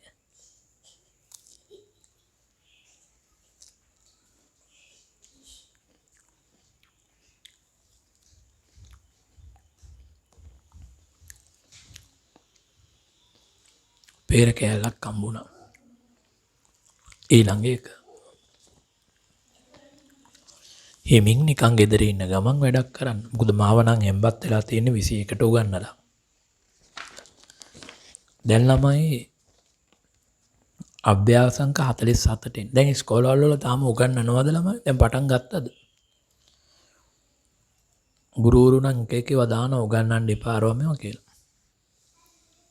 උගන්නන්න පටන් ගත්තා නම් කියන්න නිමාෂා. තාම නෑ නේද? ඔව්. මොකද ඒ ගැන කියන්නේ ඕගොල්ලෝ? ඇත්තටම මටත් දුකයි අපි යම් ආකාරයක ඉස්කෝලවලත් උගන්නගෙන ආව හරි අපූර්වට. ඉස්කෝලේ නම් ලාභාරමුණු කර නොගත් වෙනකන් වගේ කර කර හිටියා අපි මුතු. ඒක මේ දවස් 28 ඉගෙනනවා නම් අපි හවුල් ව්‍යාපාර වලටත් ඇවිල්ලා මෙලහට. ඇවිල්ලා නෙමෙයි ඉවරත් වෙලා. ඉතින් මොකද කරන්නේ? ඔව්. මාත් ඒක කල්පනා කරා. මං ඒ නිසා තමයි මුතු මේ 2022 පන්තියේ දින 3ක් දැම්මේ. ඒ නිසා ඔකට දෙමව්පියන්ගේ හෝ දරුවන්ගේ විරෝධයක් එන්න විදිහක් නැහැ. ඕගොල්ලෝ වැරදියෝ. ඒක අපිට කරන්න තිබුණේ උද්ඝෝෂණය විභාග ඉලක්ක කරලා විභාග වැඩ වර්ජනය කරා නම් හරි. ඒ ලෙවල් විභාගයේ විතරක් ඉලක්ක කරලා කරා නම් පොඩ්ඩක් පොඩි හානියක් නෙවෙන්නේ.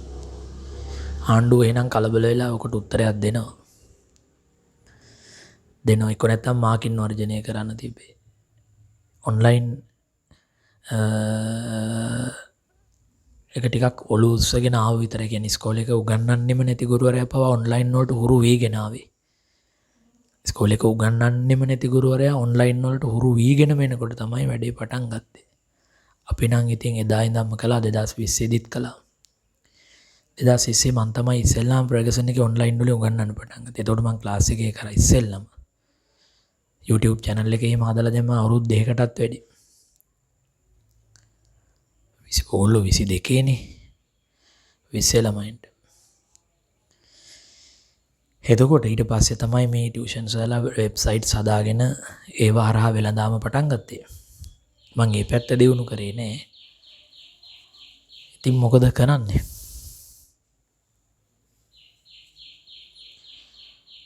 ඒ නිසා ඕගොල්ලෝ අනික් ළමයි එක්ක කතා කරලා මේ 3 වෙනි දිනේට දිනයක් දාගමු. සෙනසුරාදා ඉරිදා තියරි වලට බේරගමු කියලා තමයි මුතුමන් නැවතත් කියන්නේ.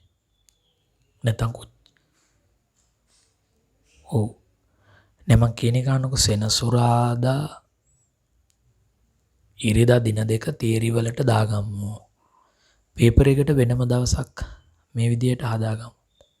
ඔව් ඒක තමයි වඩා හොඳ දක්ෂ ළමයෙකුට. එතකොට ඉස්කෝලේක ඉගැන්වීම පොඩ්ඩක් නැවතුණත් ඒ පන්තියට මගේ සම්බන්ධ වෙන දරුවන්ට ඒක හොඳයි. ලබන හොඳයි. ඒ වගේම ඔබ දන්නවා අපි ඔය ඉස්කෝලේ එකේ ඉගෙනනවා කියලා අපි ඒ ළමයින්ට බල කරලා අපේ පන්ති වලට එන්නේ එහෙම කියලා නෑ. නමුත් ඒත් එන්නේ කීප දෙනයි නිමේෂා. ඔව්. ඉතින් එන්නේ නැති අයගේ ඉතින් අවාසනාව. නමුත් අපි එහෙම එන්න කියලා බල කරලා අනුබල දීලා ලකුණු කපලා ඔරෙන් බලලා ඔරෝලා එහෙම කළා නෑ. අපේ ගුරු ජීවිතය තුනම එහෙම කළා නෑ. කැමති ළමෙකුට ඕනනම් හිටියේකි නැත්නම් නිකන් හිටියේකි. ඉතින් මොකද කරන්නේ? එතකොට අපි එහෙම එන්න කියලා බලපෑම් කළවත් මොකුත් නෑ. ඉස්කෝලේ ළමයි දන්නවා ඒක. ඉතින් මේ එන්නේ නැති අයගේ ඉතින් අවාසනාවක් තමයි තියෙන්නේ කියලා තමයි කියන්නේ. පවට පින දෙන්න බෑනේ. රයිට්. එතකොට අභ්‍යාසංක 47න්. අභ්‍යාසංක 47න්. 47 කියනවා ඕගොල්ලෝ කතා කරලා 3 වෙනි දිනේ කියන්නේ. අදම වුණත් අදම පුළුවන් නැත්නම් වෙන දවසක වුණත් පුළුවන්. එදා ළමෙක්ගේ යෝජනාවක් ආවා ඉරිදාම බැරිද කියලා. ඒ කියන්නේ ඉරිදා ක්ලාස් එක එකට ඉවරලා 2 ඉඳන් 5 විතර වෙනකම්. මම රෝහණ සර්ගෙන් අහුවාන් සර්ට පුළුවන් කියලා නම් කිව්වා. බැරිද? හොඳයි. හරි. දැන් අද දවස බලන්නකෝ. හසිනි. අපි එනවා 47 වෙනි ප්‍රශ්නෙට. දැනට මේකේ දෙයක් කෙරුණා. අභ්‍යාසංක 47ට එන්න. 47 කියනවා මෙන්න මෙහෙම කතාවක්. අමීෂා තොග පිරිවේ අයිතම කීපයක් පහත දැක්වේ. තොග පිරිවේ කියන්නේ නිෂ්පාදන ගිණුමට අදාළ දේවල් අපි ක්ලාස් එකේ උගන්වලා ඉවරයි. ගැනුම් පිරිවැය, ගෙනීමේ කුලී, නිෂ්පාදන ඍජු වැටුප් කියලා හදාගන්න. එතන සෙසු නෙමෙයි නිෂ්පාදන ඍජු වැටුප්. විශාඛ පේපර් එකේ ඉඳලා මුද්‍රණ දෝෂ තියෙනවා. අලෙවිකරණ වියදම් කියන්නේ නිෂ්පාදන වියදමක් නෙමෙයි නිෂ්පාදන නොවන වියදමක්. ස්ථාවර නිෂ්පාදන පොදු කාර්ය කියන්නේ පොදු කාර්ය පිරිවැයක් නිෂ්පාදන. විකුණුම් කොමිස් කියන්නේ නිෂ්පාදන නොවන වියදමක්. දැන් ඔබෙන් අහන්නේ ඊට තොරතුරු ඇසුරින් තොග පිරිවැය ගණනය කරන්න. තොග පිරිවැය ඇතුළත් නොවන අයිතම මොනවද? උතන තොග පිරිවැය කියන්නේ නිෂ්පාදන පිරිවැය. උතන තොග පිරිවැය කියලා අදහස් කරන්නේ නිෂ්පාදන පිරිවැයට වැටෙන්නේ මොනවද කියලා. ඔය ටිකේ එකතුව නිෂ්පාදන පිරිවැයට අයිති වෙන වියදම් ටිකේ එකතුව කීයද කියලා ගන්න. ඒක තමයි උතන තොග පිරිවැය කියලා ඒ පේපර් එක හදපු මිස් බලාපොරොත්තු වෙනවා ඇත්තේ. ඒ ප්‍රශ්නේ පොඩ්ඩක් තාක්ෂණික මේ දෝෂයක් තියෙනවා. එතකොට ගැනුම් පිරිවැය කියන්නේ අමුද්‍රව්‍ය ගැනුම් වෙන්නේ නැති අමුද්‍රව්‍ය ගැනුම් අමුද්‍රව්‍ය ගැනුම් 1500ක් තියෙනවා. එතකොට ගෙනීමේ කුලී 200ක් තියෙනවා. ගැනුම් වලට ගෙනීමේ කුලී එකතු වෙනවා. එතකොට ළමෙක් අහනවා ආරම්භක අමුද්‍රව්‍ය තොගේ අවසාන අමුද්‍රව්‍ය තොගේ නැත්තම් උපකල්පනය කරන්න ඕනි තොග නැහැ ගත්ත අමුද්‍රව්‍ය වලින් භාණ්ඩ නිෂ්පාදනය කළා. එහෙනම් ඍජු ද්‍රව්‍ය 1700ක් එනවා. ඒ ඍජු ද්‍රව්‍ය. ඊළඟට ඍජු ශ්‍රමය තියෙනවා 50ක්. ඍජු ශ්‍රමය. කොච්චර ලස්සනද මේ වැඩි? 50යි. ඍජු ද්‍රව්‍ය ඍජු ශ්‍රමය. ඊළඟට නිෂ්පාදන පොදු කාර්ය. ඒතර මේ ටිකේද ප්‍රාථමික පිරිවැය 1750 ප්‍රාථමික පිරිවැය. මේකට එකතු කළා නිෂ්පාදන පොදු කාර්ය. ස්ථාවර නිෂ්පාදන පොදු කාර්ය කියලා එකක් තියෙනවා. කොහොනම් ස්ථාවර වචනේ කපලා දාන්න 600යි. තව විචල්්‍ය පොදු කාර්යයේ 13 දී උගන්වන එකක්. ඒ මිස් Tamanට මතක් වෙන වචන පාවිච්චි කරලා තියෙනවා මේ වෙලාවේදී. ඒමයි ප්‍රශ්න අමාරු වෙලා තියෙන්නේ. අතේ 13න් 3 ඉතුරු එකක් දෙකයි. 2350ක් එනවා නිෂ්පාදන පිරිවැය. මේක තමයි තොග පිරිවැය කියන්නේ. එහෙනම් තොගේ පිරිවැය කියන්නේ නිපදවු බඩුවල පිරිවැය. 2350යි. ඊළඟට අහනවා තොග පිරිවැයට ඇතුළත් නොවන අයිතම මොනවද? තොග පිරිවැයට ඇතුළත් වෙන්නේ නැත්තේ කාලච්ඡේද පිරිවැය. කාලච්ඡේද පිරිවැය කියන්නේ නිෂ්පාදනයෙන් පස්සේ ඒ භාණ්ඩ විකුණන්න දරන අලෙවි කරන්න දරන වියදම්. ඒවට අපි කියන්නේ කාලච්ඡේද පිරිවැය. එහෙනම් නිෂ්පාදන නොවන පිරිවැය. ඒතකොට ඒක නම් දෙකක් තියෙනවා. නිෂ්පාදන නොවන පිරිවැය. එහෙම නැත්නම් කාලච්ඡේද පිරිවැය. period cost. කාලච්ඡේද පිරිවැය. නිෂ්පාදන නොවන පිරිවැය. ඒතකොට නිෂ්පාදන නොවන පිරිවැයට මොනවද වැටෙන්නේ? කාලච්ඡේද පිරිවැය. නිෂ්පාදන නොවන පිරිවැයට මොනවද වැටෙන්නේ? නිෂ්පාදනයෙන් පස්සේ දරන වියදම අලෙවි කරන වියදම. ඒ කියනවා අලෙවි කරන වියදම. අලෙවි කරන වියදම 120ක් තියෙනවා. ඊළඟට විකුණුම් කොමිස් 150ක් තියෙනවා. විකුණුම් කොමිස් 150ක් තියෙනවා. ඒවා දරලා තියෙන්නේ කිසියම් කාලච්ඡේදයකට අවුරුද්දකට. කාලච්ඡේද පිරිවැය. නිෂ්පාදනයට අදාළ නැහැ. දැන් අපි එනවා 48 වෙනි ප්‍රශ්නෙට. 48 වෙනි ප්‍රශ්නෙට. තොග පිරිවැය තුලින් නිෂ්පාදන පිරිවැයට ඇතුළත් පිරිවැය හා නොවන පිරිවැය නම් කරන්න. පහත පිරිවැයන් තුලින් නිෂ්පාදන පිරිවැයට හා නිෂ්පාදන නොවන පිරිවැයට ඒකත් මේ වගේ ප්‍රශ්නයක්. අමුද්‍රව්‍ය තොගය ඍජු සේවක වැටුප් යන්ත්‍ර පිරිවැය අලෙවි කළමනාකරුවන්ගේ වේතන. අමුද්‍රව්‍ය ගැනුම් පිරිවැය කියලා හදාගන්න. එතන අමුද්‍රව්‍ය තොග ගැනුම් කියලා ලියනවා. අමුද්‍රව්‍ය තොග ගැනුම්. අමුද්‍රව්‍ය තොග ගැනුම් අමුද්‍රව්‍ය තෝග කියලා හිතුවොත් ළමයා හිතන්න පුළුවන් ඊතුරු අමුද්‍රව්‍ය තෝගය කියලා. ඒ ප්‍රශ්නවල මොඩරේටින් වල ගැටලු තියෙනවා. එතකොට පළවෙනි එක නිෂ්පාදන පිරිවේ. පළවෙනි එක නිෂ්පාදන පිරිවේ. දෙක සේවක වැටුප් ඍජු. දැන් ඍජු වක්‍ර කියලා බෙදන්න පුළුවන් නිෂ්පාදන පිරිවේ විතරයි. එහෙනම් ඒක නිෂ්පාදන පිරිවේ. නිෂ්පාදන පිරිවේ දෙක. තුන යන්ත්‍ර පිරිවේ. දැන් යන්ත්‍ර පිරිවේ නිෂ්පාදන පිරිවයක් නෙමෙයි. යන්ත්‍ර වත්කමක්. යන්ත්‍ර පිරිවයක් වියදමක් නෙමෙයි. යන්ත්‍ර වත්කමක් යන්ත්‍ර ෂය නම් නිෂ්පාදන පිරිවයක්. එතකොට ඒක නිෂ්පාදන නොවන නෙමෙයි ඒක වත්කමක කියලා ලියන. ඒකද නිෂ්පාදන වෙන්නේ. නිෂ්පාදන නොවනත් නෙමෙයි ඒක නිෂ්පාදන නොවන කිව්වොත් නිෂ්පාදන නොවන වියදමක් වෙනවනේ. ඒක වත්කමක්. එතකොට ඒක ඒ පැත්ත හිතන්නේ නැතුව තමයි යන්ත්‍ර කියලා දාලා තියෙන්නේ. ඒතර ළමයා හිතනවා යන්ත්‍ර නිෂ්පාදන නොවන කිව්වොත් නිෂ්පාදන නොවන වියදමකුත් නෙමෙයි යන්ත්‍ර. යන්ත්‍ර කියන්නේ වත්කම. වත්කම. ඒතකොට මේ ප්‍රශ්නේ හැම වෙලාවෙම මොඩරේට් කරනකොට උත්තරේ හිතම හදලා තමයි මොඩරේට් කරන්න ඕනේ. දැන් ඇත්තටම ප්‍රශ්නයක් හදනවා කියන්නේ අමාරු වැඩක්. ඊළඟ එක. අලෙවි කළමනාකරුගේ වේතන. ඒතර අලෙවි කළමනාකරුගේ වේතනය ඕගොල්ලෝ දන්නවා ඒක නිෂ්පාදනයෙන් පස්සේ දරන පිරිවයක්. එනම් නිෂ්පාදන නොවන ඒක නිෂ්පාදන නොවන. එතකොට දැන් එනවා 49 වෙනි ප්‍රශ්නෙට. 49 වෙනි ප්‍රශ්න දෙකයි තව තියෙන්නේ විශාඛ විද්‍යාලයේ පේපර් එක. 49 වෙනි ප්‍රශ්නේ. මූල්‍ය ප්‍රකාශන සකස් කිරීමේදී පහත් මූල්‍ය ප්‍රකාශන තුලින් ඉටුවන අරමුණ නම් කරන්න. මෙම් මූල්‍ය ප්‍රකාශනයකම යම් අරමුණක් තියෙනවා. 13 දී අපි ලාභ ගිණුම වෙනත් විස්තීර්ණ ලාභ හා වෙනත් විස්තීර්ණ ආදායම් මෙතන අදාගන්න ලාභ ගිණුම නෙමෙයි ලාභ හා වෙනත් විස්තීර්ණ ආදායම් ප්‍රකාශ. ඒතර ඒකේ පෙන්වන්නේ කාලච්ඡේදයේ මෙහෙයුම් ප්‍රතිඵලය.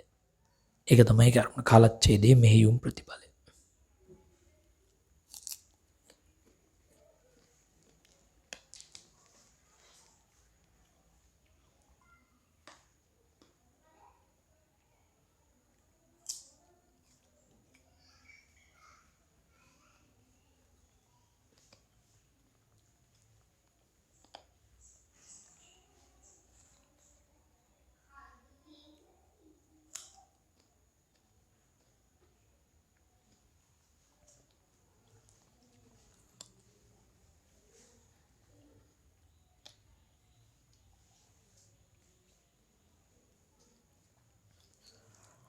කාලච්ඡේදයේ මෙහෙයුම් ප්‍රතිඵලය.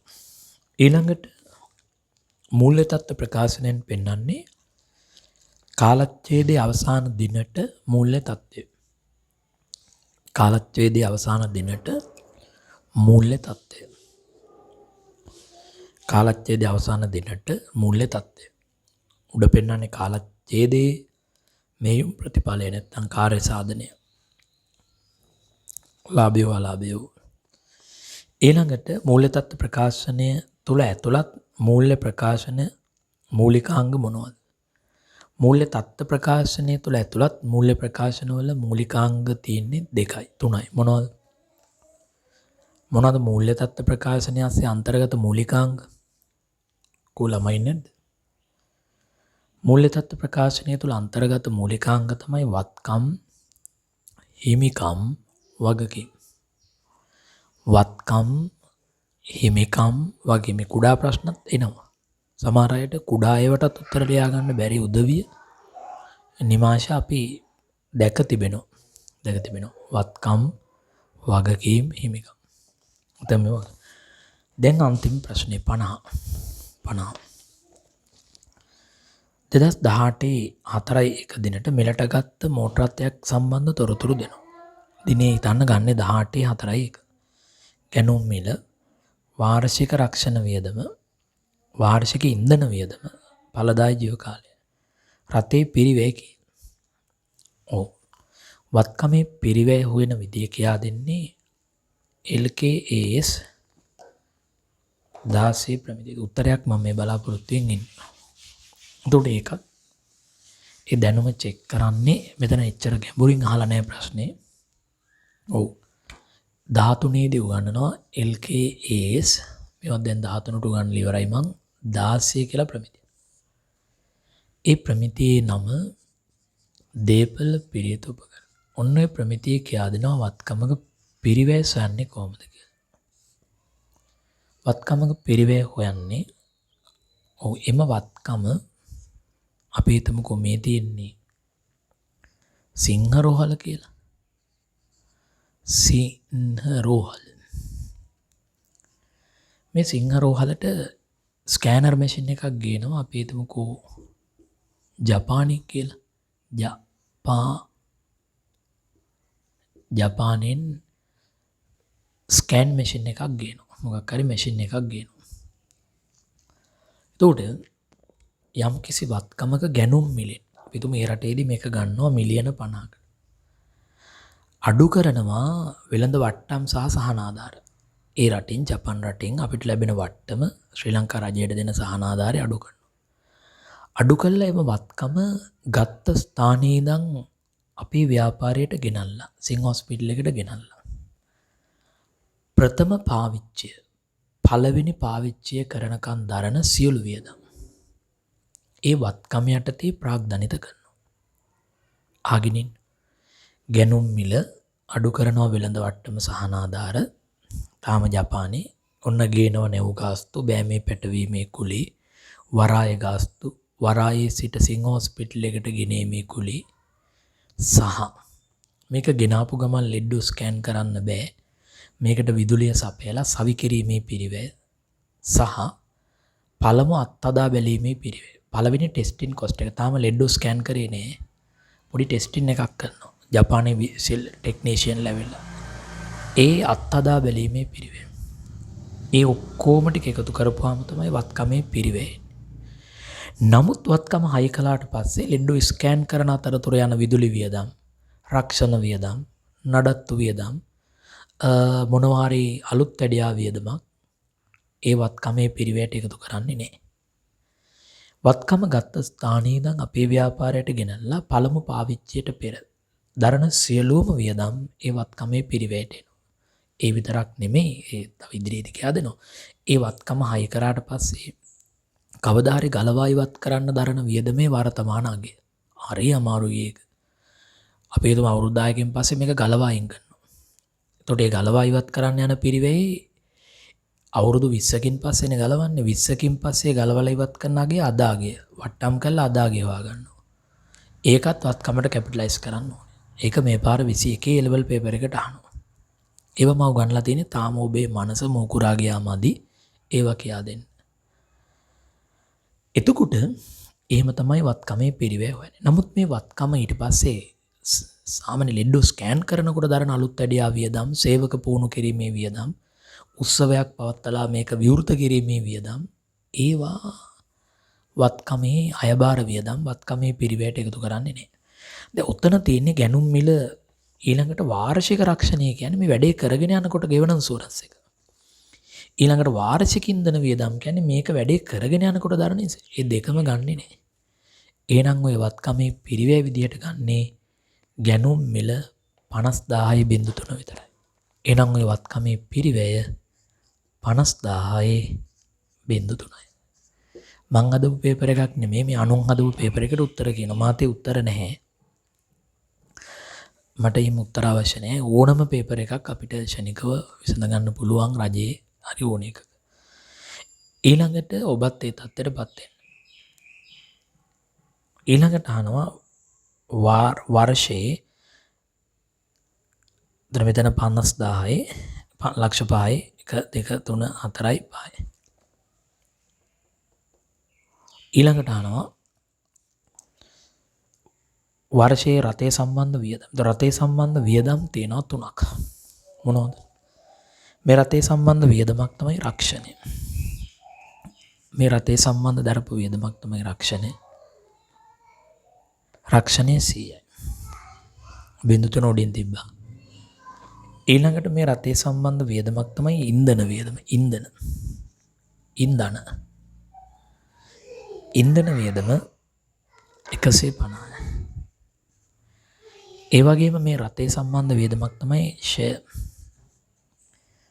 ඒ අවුරුද්දේ ෂෙයා. එතකොට පිරිවේ 0.3 අයින් කළොත් 1,05,000යි 1 2 3 4 5යි පිරිවේ 1,05,000යි 0 අයින් කළොත් ඒක බෙදනවා අඩු කරනවා සුන්බුන්නේ ඵලදායී ජීවිත කාලය අවුරුදු 5යි. එතකොට මෙන්න 1,05,000නේ තියෙන්නේ. 1 2 3 4 5. તો 1,05,000 10 බෙදුව 50,000. එහෙනම් මෙතන තව 50,000ක් එකතු වෙනවා. 5,000 නෙමෙයි 50,000. එහෙනම් බිඳුවක් අයින් කරමුනේ. බිඳුවක් වැඩිද මන්ද? බිඳුවක් වැඩි නන්නේ 50,000. එතන 50,000ක් එනවා ෂෙයා. ඒක 50,000යි 50,250යි.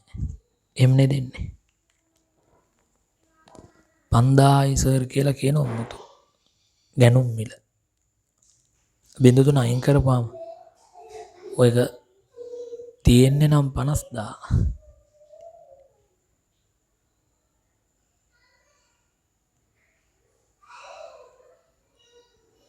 ඔයම නැති බිඳුවක් අයින් කරන්නකෝ. මෙතනින් බිඳුවක් අයින් කරන්න.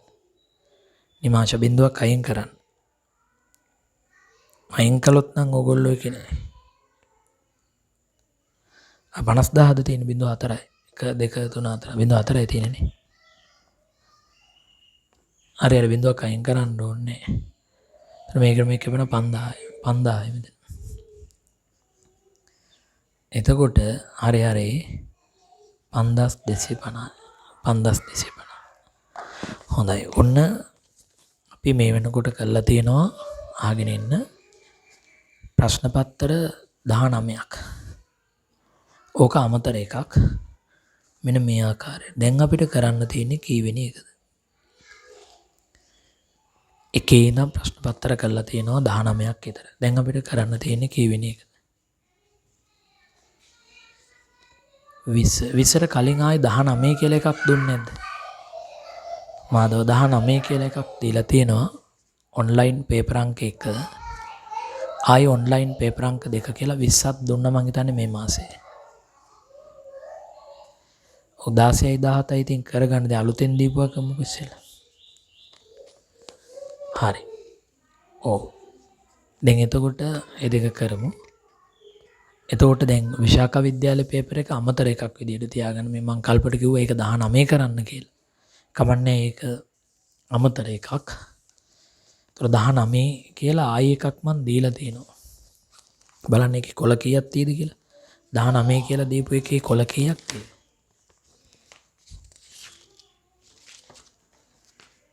කොළ 10ක්ද? කොළ 10ක් ටිකක් ලොකු පේපර් එකක්. E3 2යි.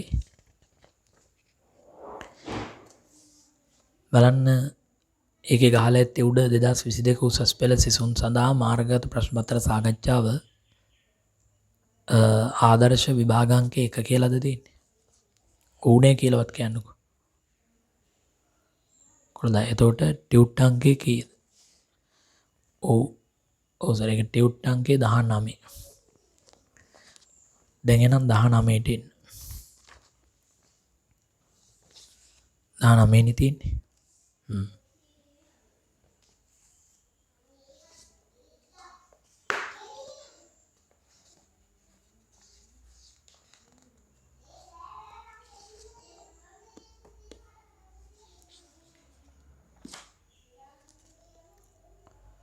හරිනේ.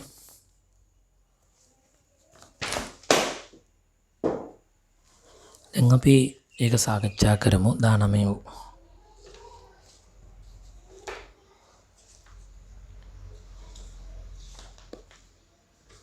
කියවන්න ඒකේ පළවෙනි ප්‍රශ්නය. ඒකේ පළවෙනි ප්‍රශ්නය 19. පහත දැක්වෙන ප්‍රකාශ අතරින් වඩාත් නිවැරදි ප්‍රකාශය තෝරන්න. එතකොට ඒ වගේ ප්‍රශ්නයකට උත්තර ඔයගොල්ලෝ තනියෙන් කියන්න ඕනේ. හැලිනේ තියෙන්නේ. ඒක මේ මගෙන් බලාපොරොත්තු වෙන්න එපා. පහත දැක්වෙන ප්‍රකාශ වලින් වඩාත් නිවැරදි ප්‍රකාශය කුමක්ද? ඔයගොල්ලෝ දැන් කියවලා උත්තරේ කියන්න. එහෙම නැතුව ඕගොල්ලන්ගේ ගෙදරට පේපර් එක යවලා මෙතන ඉඳන් මම එක කියවලා හරියන්නේ නැහැ. ඔය උත්තර කියන්නේ නැති අනිත් අය අපේ ළමයි අමේෂා, චෙසානි, නිමාෂා, නිම්නා, උදේශිනී, ඒ දරුවෝ උත්තර නන්ද, හසිනී, උදේශිනී, උත්තර කියන උපේක්ෂා, අංක විතරක් ඉන්න ළමයි, මාධව, ඉන්දික, සචින්, කාව්‍ය සමයට ළමයි උත්තර කියන ක්‍රමය දන්නේ නැද්ද? දන්නේ නැහැ. එහෙමත් තියෙනවනේ චුට්ටක් බලන්න.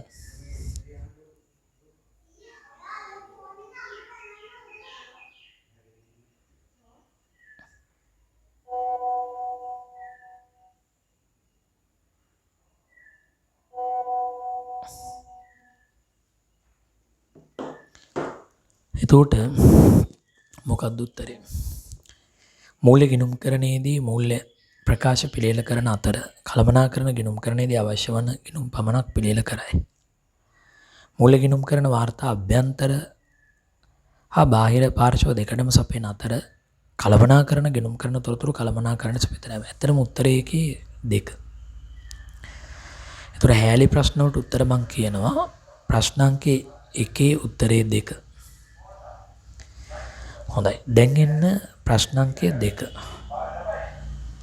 ප්‍රශ්න අංකය 2 ව්‍යාපාරික ගනුදෙනුවක් සමීකරණයට බලපාපු ආකාරය ඔබට දෙනවා. වත්කම් වැඩි වෙලා තියෙනවා මුදල් 7000කින්. හිමිකම 7000කින් අඩු වෙලා තියෙනවා. නිමාෂා. එතකොට අහන්නේ මේ අයිතිකරුට කරන බෙදා හැරීමක් නොවන්නේ නම්. ඒ කියන්නේ ගැනිලි නෙමෙයි නම්. ගැනිලි කළා නේ. ගැනිලි නෙමෙයි නම් අමීෂා මේට අදාළ ගනුදෙනුව මොකක්ද කියලායි අහන්නේ. ගනුදෙනුව මොකක්ද කියලායි අහන්නේ. එතකොට අහපංකම තමයි දෙමෝපියොත් බලන්න තම දරුවන් මේ ප්‍රශ්න පත්‍ර කළාද මේ උත්තර කියන්නේ කියලා. එහෙම ඉතින් හැංගෙමුත් අන්තියන්න බෑ. ඔයගොල්ලෝ A-level ළමයිනේ. 7000ක් ගෙවමින් යන්ත්‍රයක් මිලට ගැනීම එක නෙමෙයි. 7000ක මුදලක් සේවකයෙකු සොරකම් කිරීම, අයිතිකරු 7000ක් මුදල් ගැනීම කිරීම 3 නෙමෙයි. 7000ක බාන නැවත විකිණීමට ගැනීම 4ක් නෙමෙයි. විදුලි බිල 7000ක් ලැබීම 5ක් නෙමෙයි. ඒතර ඒකේ උත්තරේ වෙන්නේ විදුලි බිල ලැබුණොත් රුවන්ති හිමිකම අඩු වෙලා වගකීම්නේ වැඩි වෙන්නේ. මෙතන රුවන්ති 4 වෙන්න බෑ. ඒ පාර 4 කිව්වා. 7000ක බාන නැවත විකිණීමට මෙලට ගත්තොත් වත්කම් වැඩි වෙලා වත්කම්නේ අඩු වෙන්නේ. උත්තරේ පැහැදිලි ඉන්නේ මොකක්ද? උත්තරේ 2 නේ. සොරෙක් සොරකම් කළා. රුවන්තිට සොරකම් කරන්න හිතෙන්නෙම නැතුව ඇති. 2 2 ඊළඟ එක. 3 වෙනි ප්‍රශ්නය. අපි දැන් ඊළඟ පේපරේ මේ කරන්නේ. 3. හරපත්‍රයේ සම්බන්ධව කුමන ප්‍රකාශය නිවැරදි වේද? හරපත්‍රයේ සම්බන්ධ කුමන හරපත්‍රය කියන්නේ භාණ්ඩ ණයට ගත් ඒවා ආපසු එවීමට අදාළ මූලාශ්‍ර ලේඛනය. උත්පල. එතකොට මේකේ උත්තරේ කීයද කියලායි මම අහන්නේ. හරපත්‍රයේ සම්බන්ධ කුමන ප්‍රකාශය නිවැරදි වේද? ඔව්. බැංකුවෙන් මුදල් ආපසු ගත් බවට තහවුරු කරන ලියවිල්ලයි නෑ. භාණ්ඩ මෙලටගත් බවට ගබඩාවට දැනුම් දෙන ලියවිල්ලයි නෑ. ණයගිතියන්ට භාණ්ඩ ලැබුණු බව දැනුම් දෙන ලියවිල්ලයි නෑ. ණය හිමි ගිණුමට ආපසු භාණ්ඩවල වටිනාකම හර කළ බව. ඔව් ඒක තමයි උත්තරේ. උත්තරේ 3 4. 3 වෙනි ප්‍රශ්නේ උත්තරේ 4 උත්තරේ. දැන් අපි එනවා 4 වෙනි ප්‍රශ්නෙට. ඔයගොල්ලෝ බලන්න 4 වෙනි ප්‍රශ්නේ. මොකද 4 වෙනි එකේ කියන්නේ? ජනිදු ව්‍යාපාරය 2021 3:31 දිනට පහත සඳහන් වත්කම් වගකීම් ඔබට දෙනවා. ආරම්භක ශේෂයේ වත්කම් අවසාන ශේෂය. වගකීම් ආරම්භක ශේෂය අවසාන ශේෂය. ඒතර වත්කම් වගකීම් දන්නවා හිමිකම හොයාගන්න පුළුවන් නේ. කාලච්ඡේදය තුළ අයිතිකරු රුපියල් 10000ක බාන පුද්ගලික ප්‍රයෝජනයට ගත්තේ නම් 2021 වර්ෂයේ ලාභය. ඒතර ලාභය වෙන්නේ ලාභ සමීකරණයෙන්. ඒතර ටක් ගාලා ළමයට මෙතන එන්න ඕනේ ලාභ සමීකරණයක් හදලා ඒ අනුව ඒකට ලාභය සොයන්න ඕනේ. ඒතර ලාභය සමානයි අවසාන ශුද්ධවත්කම් ඍණ ආරම්භක ශුද්ධවත්කම් මාදව. ඔව්. ලාභය සමානයි අවසාන ශුද්ධවත්කම් ඍණ ආරම්භක ශුද්ධවත්කම් ධන ගැනිලේ ඍණ අමතර ප්‍රාග්ධනය. තුර මේ ගානේ අවසාන ශුද්ධවත්කම් කියන අවසාන ප්‍රාග්ධනයේ වත්කම් වලින් වගකීම් අඩු කරලා හොයාගත්තේ කි. අවසාන වත්කම් තියෙනවා 900 ඕමට උදව් කරන්න 955ක් ඍණ අඩු කළා 636 එතන එනවා මුතු 319 උදව් කළොත් කාලය ඉතුරු වෙනවා 319 ඍණ ආරම්භක ශුද්ධවත්කම් නිමාශ කියනවා මම එයාගේ උත්තරේ පිළිගන්නවා අවසාන ශුද්ධවත්කම් 120යි කියලා. ධන ගැණිලි තියෙනවා ගානේ 10යි කියලා. ඍණ අමතරේ දු ප්‍රාග්ධනයේ බිඳුවයි. දැන් හරි මේකෙන් මේක අඩු වෙලා 10ක් ආයෙ එකතු වෙනවා කියන්නේ 110ක් 319න් අඩු වෙනවා. 208යිද?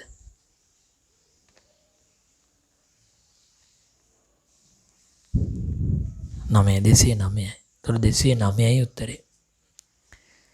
ඔව් එහෙනම් මේකේ උත්තරේ වන්නේ 2. මේකේ උත්තරේ වන්නේ 2. චුට්ටක් මට ආයි මේකේ කියන්න පළවෙනි එකට උත්තරේ ගත්තේ කීයද? මාත් ඉරි ඇඳගන්න. පළවෙනි එකට උත්තරේ ගත්තේ 2. දෙවෙනි එකට උත්තරේ ගත්තේ කීයද? දෙවෙනි එකටත් 2. තුන්වෙනි එකට 4. දැන් හතරවෙනි එකට 2. right. දැන් අපි එනවා ඊළඟ පිටුව හිස් පිටුව අද තියෙන සුදු පාට රැඳි අද මේ සුදු පාට කොළ දෙක අද තියෙන්නේ නේ එහෙනම් හරි පස්වෙනි ප්‍රශ්න හොඳයි පස්වෙනි ප්‍රශ්නෙට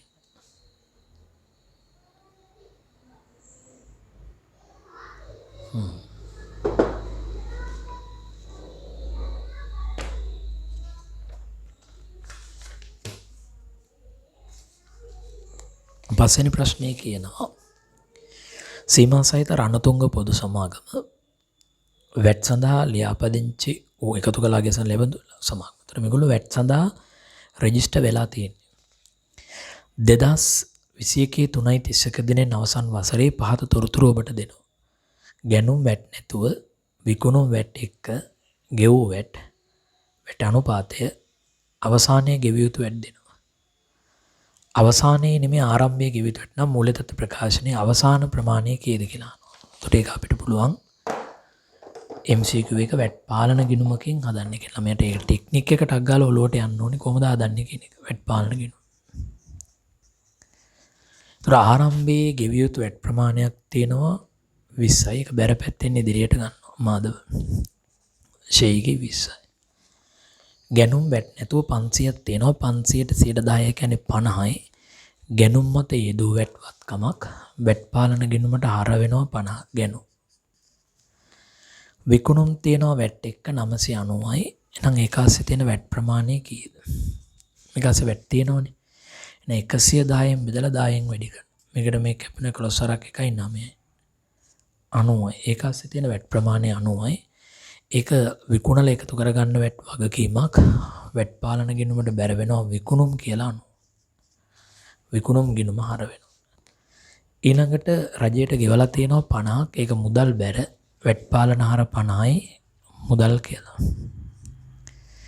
දැන් එච්චරයි අවසාන ශේෂය කීයද කියලා අහන්නේ.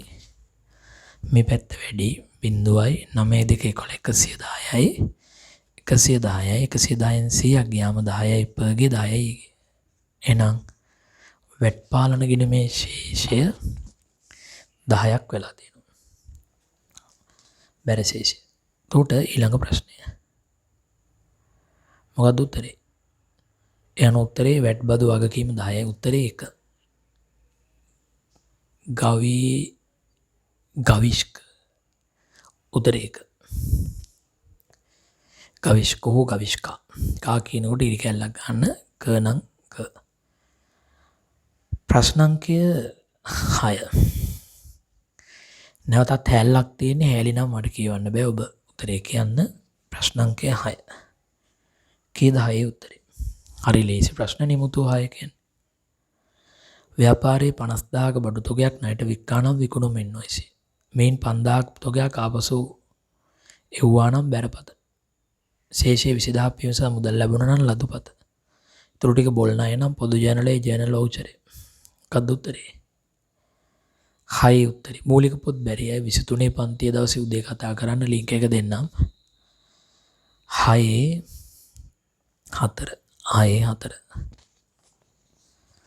ඊළඟට කාලෙකින් උත්තර කිව්වච්ච ඉසානි ප්‍රශ්න අංකය 7ට එන්න.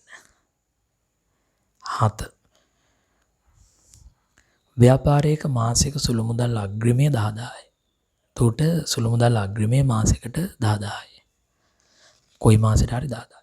අග්‍රිම කාලයේ අවසානයේදී ප්‍රධාන මුදල් බාරකරු සුළු මුදල් බාරකරුට ලබා දුන් මුදල 7600යි. අග්‍රිම කාලය ඉවරුණාට පස්සේ ප්‍රතිපූර්ණය කරලා තියෙනවා යම් මාසයකට 7600. දෙවන මාසයේදී සුළු වියදම් තීරුව එකතු 8100යි. ඊළඟ මාසෙ 8100යි සුළු වියදම් තීරුව එකතු. මේ මාස දෙක සඳහා සුළු මුදල් වියදම කොපමණද? ඒතර පළවෙනි මාසෙදී ප්‍රතිපූර්ණය කරලා තියෙන මුදල 7600යි. ඒ වියදම් වෙච්ච මුදල. දෙවැනි මාසෙදී සුළු මුදල් වියදම් වල එකතු 8100. ඒ දෙවැනි මාසෙදී වියදම් කළ මුදල. එන මාස දෙකේම වියදම් කළ මුදල් වල එකතු වෙනවා 7යි 8යි 15700යි. 15700 වෙන්නේ 7 3 ජෙසනේ 7 3.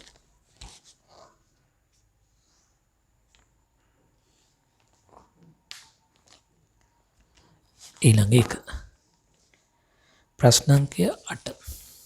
ප්‍රශ්න අංකය 8. පහත සඳහන් ප්‍රකාශයන්ගෙන් ආදායම් හා වියදම් සම්බන්ධව ඉදිරිපත් කර ඇත ප්‍රකාශ.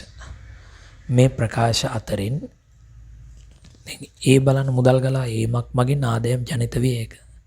ඒක සත්‍යනේ. ඒ සත්‍ය. වගකීම් අඩුවීම මත ආදායම් හා වියදම් ජනිත වේ. වගකීම් අඩු වැඩි වීම මත අඩු වුණොත් වගකීමක් අඩු වුණොත් දැන් අයිමියු අඩු වෙලා ලදවට්ටම් වෙනවා. හරි වගකීම් වැඩි වුණොත් උපජිත වියදම් ජනිත වෙන්න පුළුවන්. වගකීම් අඩු වැඩි. බීත් හරි. ඒත් හරි බීත් හරි. වත්කම් 15ක් මගින් ආදායම් ජනිත වේ ඒක. ඒක වෙන්න බෑ. C වැරදි.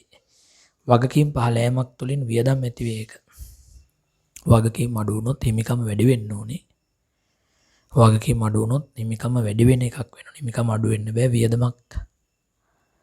වගකීම් 15න් වියදමක් ඇති වෙන්න පුළුවන්ද බෑ. එතකොට AB සත්‍ය CD අසත්‍ය. AB හා AB සත්‍ය වන අතර CD අසත්‍ය. එතකොට මොකක්ද ඒකේ උත්තරේ? 8 උත්තරේ කීයද? ඔව් අපිට හඳුනා ගන්න පුළුවන් 8 උත්තරේ කවිෂ්ක උත්තරය 3. ඒ ප්‍රශ්නේ උත්තරේ 3. හොඳ ප්‍රශ්නයක් ඒක. ප්‍රශ්න අංකය 9 මහන්සි. ප්‍රශ්න අංකය 9ට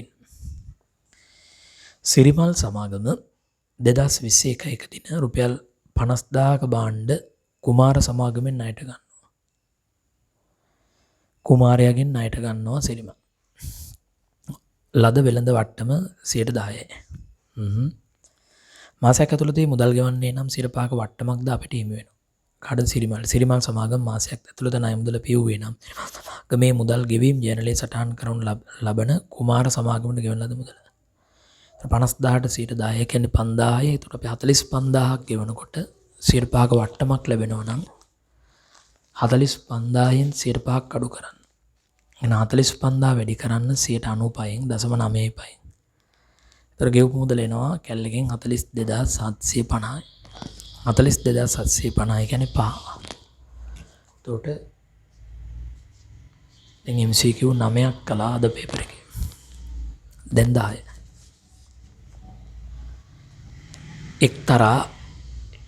එක්තරා ව්‍යාපාරයක මුදල් පාලන ගිණුමට අනුව වාසිදායක ශේෂය 10000කි. එතකොට අපේ ශේෂය මුදල් පාලන ගිණුමට අනුව වාසිදායක ශේෂය කියන්නේ අපේ ශේෂය 10000යි. ඒ බැංකු විස්තරයේ සමග සැසඳීමේදී පහත අයිතම සොයා ගන්නා ලදී. තැන්පත් කළ නිෂ්කාශනය නොවූ නිකුත් කළ ගෙවුම් ඉදිරිපත් නො බැංකු ගිණුම් විස්තරයට අනුව ශේෂය. ඒතර බැංකු සෑදුමක් හදන්න තියෙනවා. ඒතර අපේ වාසිදායක ශේෂය 10000 නම් ඒතර මුදල් පාලන ගිණුමේ ශේෂය තියෙන්නේ බැංකු සෑදුම අපේ මුදල් පාලන ශේෂය 10000යි. යටින් එන්නේ බැංකු ප්‍රකාශය. බැංකු ප්‍රකාශය. පළවෙනි එක මොකද කරන්නේ? පළවෙනි එක තැන්පත් කළා නම් උපලබ්ධ වෙලා නැත්නම් අපේ ශේෂය වැඩි අඩු කරනවා. 20000ක් අඩු කරනවා. නිකුත් කළ ගෙවීමට ඉදිරිපත් නොවු නිකුත් කළා නම් අපේ ශේෂය අඩුයි ඒක එකතු කරනවා. 32000ක් එකතු කරනවා. එතකොට 10000ට 32000ක් එකතු වුණොත් 42000යි. කෙම් 20000ක් අඩු වුණොත් 22000යි. එහෙනම් බැංකු ප්‍රකාශ ශේෂය කීයද? 22000යි. එහෙනම් ඒකේ උත්තරේ වෙන්නේ 10/5. බොහොම හොඳයි. ළමයි. ඊළඟ එක. පහත තොරතුරු ආශ්‍රයෙන් ප්‍රශ්න අංක 11 12ට පිළිතුරු සපයන්න. පහත තොරතුරු ආශ්‍රයෙන් ප්‍රශ්න අංක 11 12ට පිළිතුරු සපයන්න තියෙන්නේ. මොකද ඒක කියන්නේ? 2021 3:31 දිනට ණයගැති පාලන ගිණුමේ ශේෂය ලක්ෂ 4යි. ඒතර අපේ පාලන ගිණුමේ ශේෂය දීලා තියෙනවා ලක්ෂ 4යි. ABC කියලා වැරදි තුනක් දීලා අහනවා පාලන ගිණුමේ නිවැරදි ශේෂය. ඒකට සංශෝධන පාලන ගිණුමක් හදන්න. ඒවා 10 100 10 ලක්ෂ 1 10 100 10 ලක්ෂ 4යි.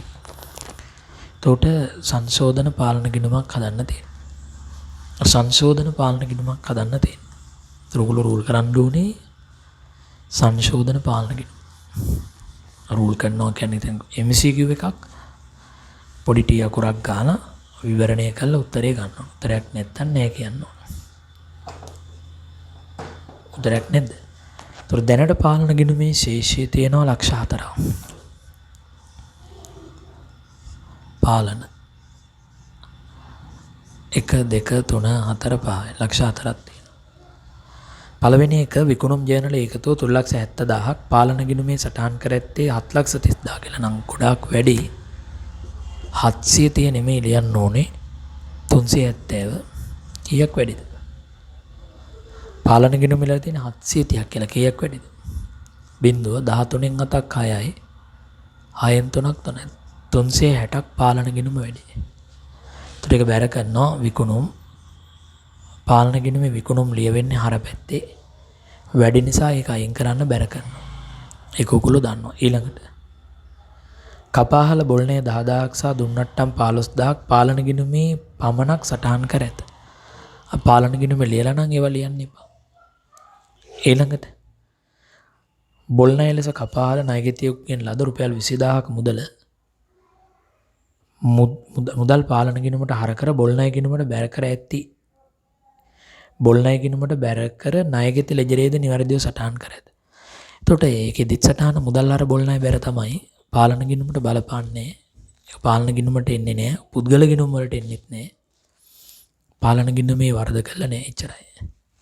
දැන් මේක තුලණය කරන්න මේ ලක්ෂ 4න් 360000ක් අඩුනා මේකේ ශේෂය එනවා 40000 හර කියන. එහෙනම් මේකේ උත්තරේ වෙන්නේ 11 1. ළමෙක් කවුරු හරි වේලාසන කිව්වා. දැන් තක්කෙටම යමක උත්තර ගන්න බැරි නම් විභාගෙට ඉදිරිපත් වෙන එකේ තේරුමක් නැහැ. ඊළඟට 12 ඒක තමයි අර සමහර ස්කෝලවල තියෙනවා 50ක් W ඒ කියන්නේ S වත් නැහැ. සමහර ස්කෝලවල බය වෙන්න එපා. 50 W තුරේ ස්කෝලවල වල ළමයින්ට ගුරුවරු ඉගෙනනවද නැද්ද දන්නෙත් නැහැ. ලකුණු 25ක් අරගෙන නැනේ. අර කලාපේ ප්‍රතිඵල ලේඛනය බැලුවාම පේනවා. අපි නම් නොකියයිමු ස්කෝලවල වලට හොඳ නැති ඉඳලා. ඒගොල්ලොත් උද්ඝෝෂණය කරන්න ඇති ගුරුවරු. ඊට කලින් බලන්න ඕනේ තමන්ගේ ප්‍රතිඵල වලට මොකද වෙලා තියෙන්නේ කියලා. උද්ඝෝෂණ කරන්නත් ඕනේ. ඒක ප්‍රමාණයකට. ඊළඟට පෙරලා රජයේ වගේ ප්‍රශ්න ඇහුවොත් උද්ඝෝෂණ කරන පාසලේ ගුරුවරුන්ගේ ළමයින්ගේ පාස් ප්‍රතිශතය කීබඳුද? එතකොට කියලා හරියන්නේ අපේ ඉස්කෝලේ අහවල් ඉස්කෝලේගේ ළමයි හොඳ නැහැ කියලා. මොකද ඔක්කොම ළමයි O level පාස් වෙලානේ ඉන්නේ. ඒතකොට A level ගුරුවරුන්ට කට උතරක් නැහැ. ඉස්කෝලේදීම මම දැඩි නීති දාලා උගන්වන්නේ ඒකයි.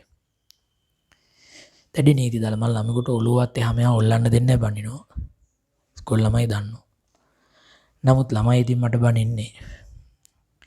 ප්‍රශ්න අංකය 12 බනිනේ වුණොත් ඇති. ප්‍රශ්න අංකය 12.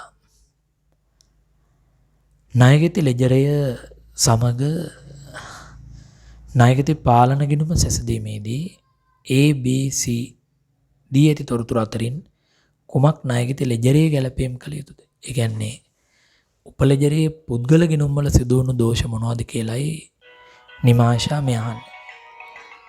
උපලෙජරයේ පුද්ගල ගිණුම් වල සිදු දෝෂ මොනවද කියලායි මේ අහන්නේ. පන්ති ඉක්මනට ගන්න කියලා ඉවර වෙන්නේ. හරිද?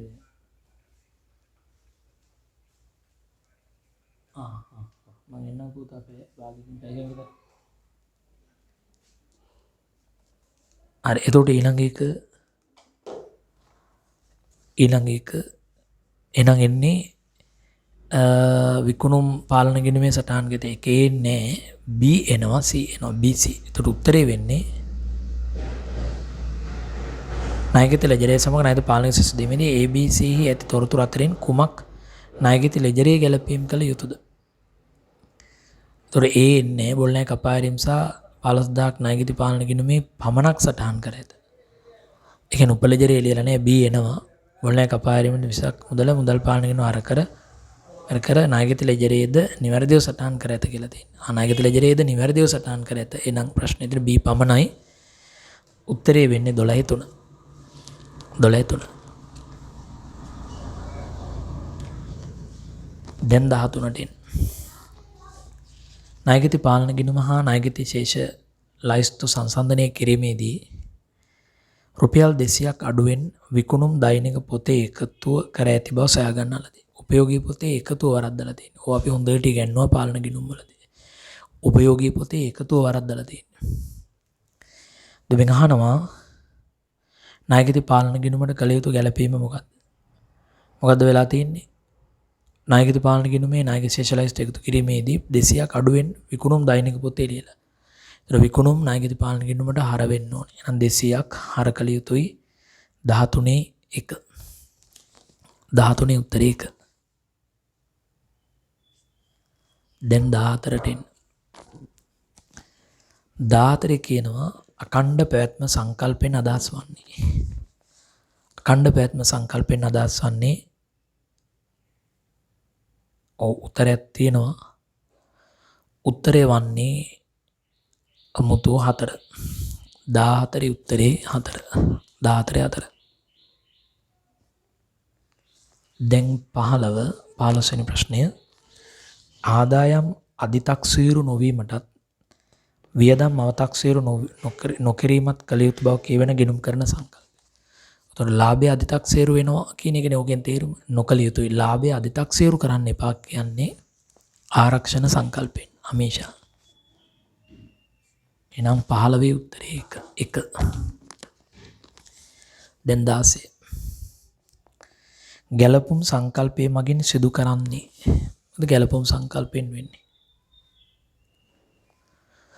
ගැලපුම් සංකල්පෙන් කරන්නේ වර්ෂයට අයිති ආදායම හොයලා ඒ ආදායම උත්පාදනය කිරීමට අයිති වියදම් එම ආදායමෙන් අඩු කරනවා. ඒතර තමයි ලාභය එන්නේ. එම් බැලුවොත් මේකේ උත්තරේ වෙන්නේ 16/3. 4ද?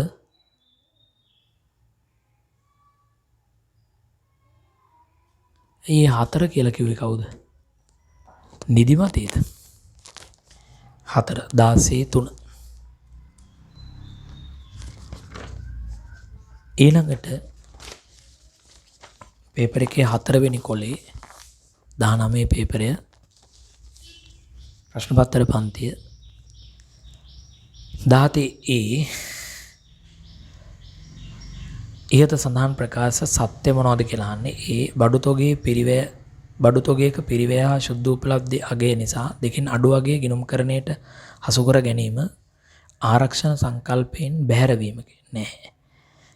ආරක්ෂණ සංකල්පයට අනුගත වීමක් ඒක. අනුගත වීමක්. ඒතකොට එහෙම බැලුවොත් ඒක අසත්‍ය. ආරක්ෂණ සංකල්පයට අනුගත වීමක්. බැහැරවීමක් නෙමෙයි. වත්කමක වෙළඳපොළ සාධාරණගේ පෙන්වීම ඓතිහාසික පිරිවැය සංකල්පයට පටහැනිය. ඒක සත්‍ය. ඒක සත්‍ය. අයිතිකරුවන්ගේ පෞද්ගලික දුරකථන බිල ගෙවීම ව්‍යාපාරයේ ආදායම් ප්‍රකාශනයේ නොදක්වන්නේ ඒකක සංකල්පය අනුවයි. ඒකත් සත්‍යයි. ඒතර BC සත්‍යයි. ඒතර උත්තරේ 4. උත්තරේ 4. උත්තරේ 4. ඊළඟට මොකද පළවෙනි දෙවෙනි තුන්වෙනි වාරවලට හරියන ප්‍රශ්න මේ හදලා තියෙන්නේ. මම පොදු ලෙජරේ පමණක් පාලන ගිණුම්ද ණයගිත ණය හිමියන් සඳහා උපයෝගී ලෙජර්ද පවත්වාගෙන යන සමාගමක. පොදු ලෙජරේ ASCII පාලන ගිණුම් තියෙනවා. උප ලෙජරේ පුද්ගල ගිණුම් තියෙන්නේ. අපි ගිණුම් තබන ක්‍රමය. අනේ සමාගමක ලෙජර් වර්ග දෙකේම දිත්සටහන් ක්‍රමයට ගිණුම් තබයි නෑ. පාලන ගිණුම් වලදී කියා දුන්නා. ලෙජර් වර්ග දෙකේම දැන් මේ දවස්වල ඒවා ආයි පෙන්නනව නේද වීඩියෝ. ඉතින් මොනවද කියන්නේ මේ දවස්වල ආයේ වීඩියෝ පෙන්නනවා. හරිද? අනික් ක්ලාස් වල දිගටම පෙන්නන්නේ වීඩියෝනේ. ඔයගොල්ලෝ දන්නේ නැහැ නේ ගිය අවුරුද්දේ කරපුවාද මේ අවුරුද්දේ කරපුවාද කියලා. ලෙජර් වර්ග දෙකේම තනි සටහන් ක්‍රමයට ගිණුම් තමයි. නෑ. උපයෝගී ලෙජර් වල පමණක් දිත් සටහන් ක්‍රම නෑ. පොදු ලෙජරේ දිත් සටහන් ක්‍රමයටත් උප ලෙජර් තනි සටහන් ක්‍රමයට. අන්න ඒක තමයි උත්තරේ 18/4. 18/4. දැන් 19. 18/4. 19 කියනවා මොකද්ද? පහත තොරතුරු පදනම් කරගෙන 19 20 ප්‍රශ්න වලට පිළිතුරු සපයන්න. බැංකු ණය වාරිකයේ ගෙවීම, ස්ථාවර නියෝග මත ගෙවීම, තැන්පත් කළ චෙක් අගරු වීම, ඍජු ප්‍රේෂණ නිකුත් කළ චෙක් අගරු වීම, බැංකුව වැරදීමකින් බැර කර ඇති මුදල්. ඉහත කිසිවක් පිළිබඳව ව්‍යාපාරයේ පොත්වල ගලපලා නැත්නම් ඉහත ප්‍රකාශ වලින් 21 මොකද්ද? 21 පේපර් ක්ලාස් එක දාන්න ඉතින් අමාරුයි නේද? 21 ඉතින් ගොඩාක් කළා නේ. කියන්නේ 21 බෝනස් එක කරනවා බෑ කියලා මමත් කළා නේ. ඔව්. වැඩි නේද ඒක? රිපීට් එක ගන්න දැන් මේක මම කරන්න බෑනේ කල්ප ළමයි දැනගන්න ඉබේ. පේපර් කරන්න කිව්වම ඉතින් ඔයා දන්නවද මම 21කට පන්ති 5ක් කරනවා. ඔව් ඔහොම කරන්නේ නැහැ මිනිස්සු. පන්ති ඉන්නේ මම දැන් මේ 22 ඒක පොඩ්ඩක් තියන්නකෝ. ඔය විදියට මෙහෙම ඉතින් දාන්න පුළුවන් නම් හොඳයි ඉතින්. ඕනේ නැහැ නේද තියරි විතරක් දාමුකෝ ඒකේ. ඔව්. අවශ්‍ය නම් රිපීට් එකක් දාලා දෙන්න ඉල්ලුවොත්. හරි. එතකොට ඊළඟට ඊට ප්‍රකාශ වලින් ව්‍යාපාරයේ පොත්වල බැංකු අයිරාව වැඩිවීමට හේතු වන ප්‍රකාශන වන්නේ. අයිරාව වැඩිවීමට හේතු වන ව්‍යාපාරයේ පොත්වල.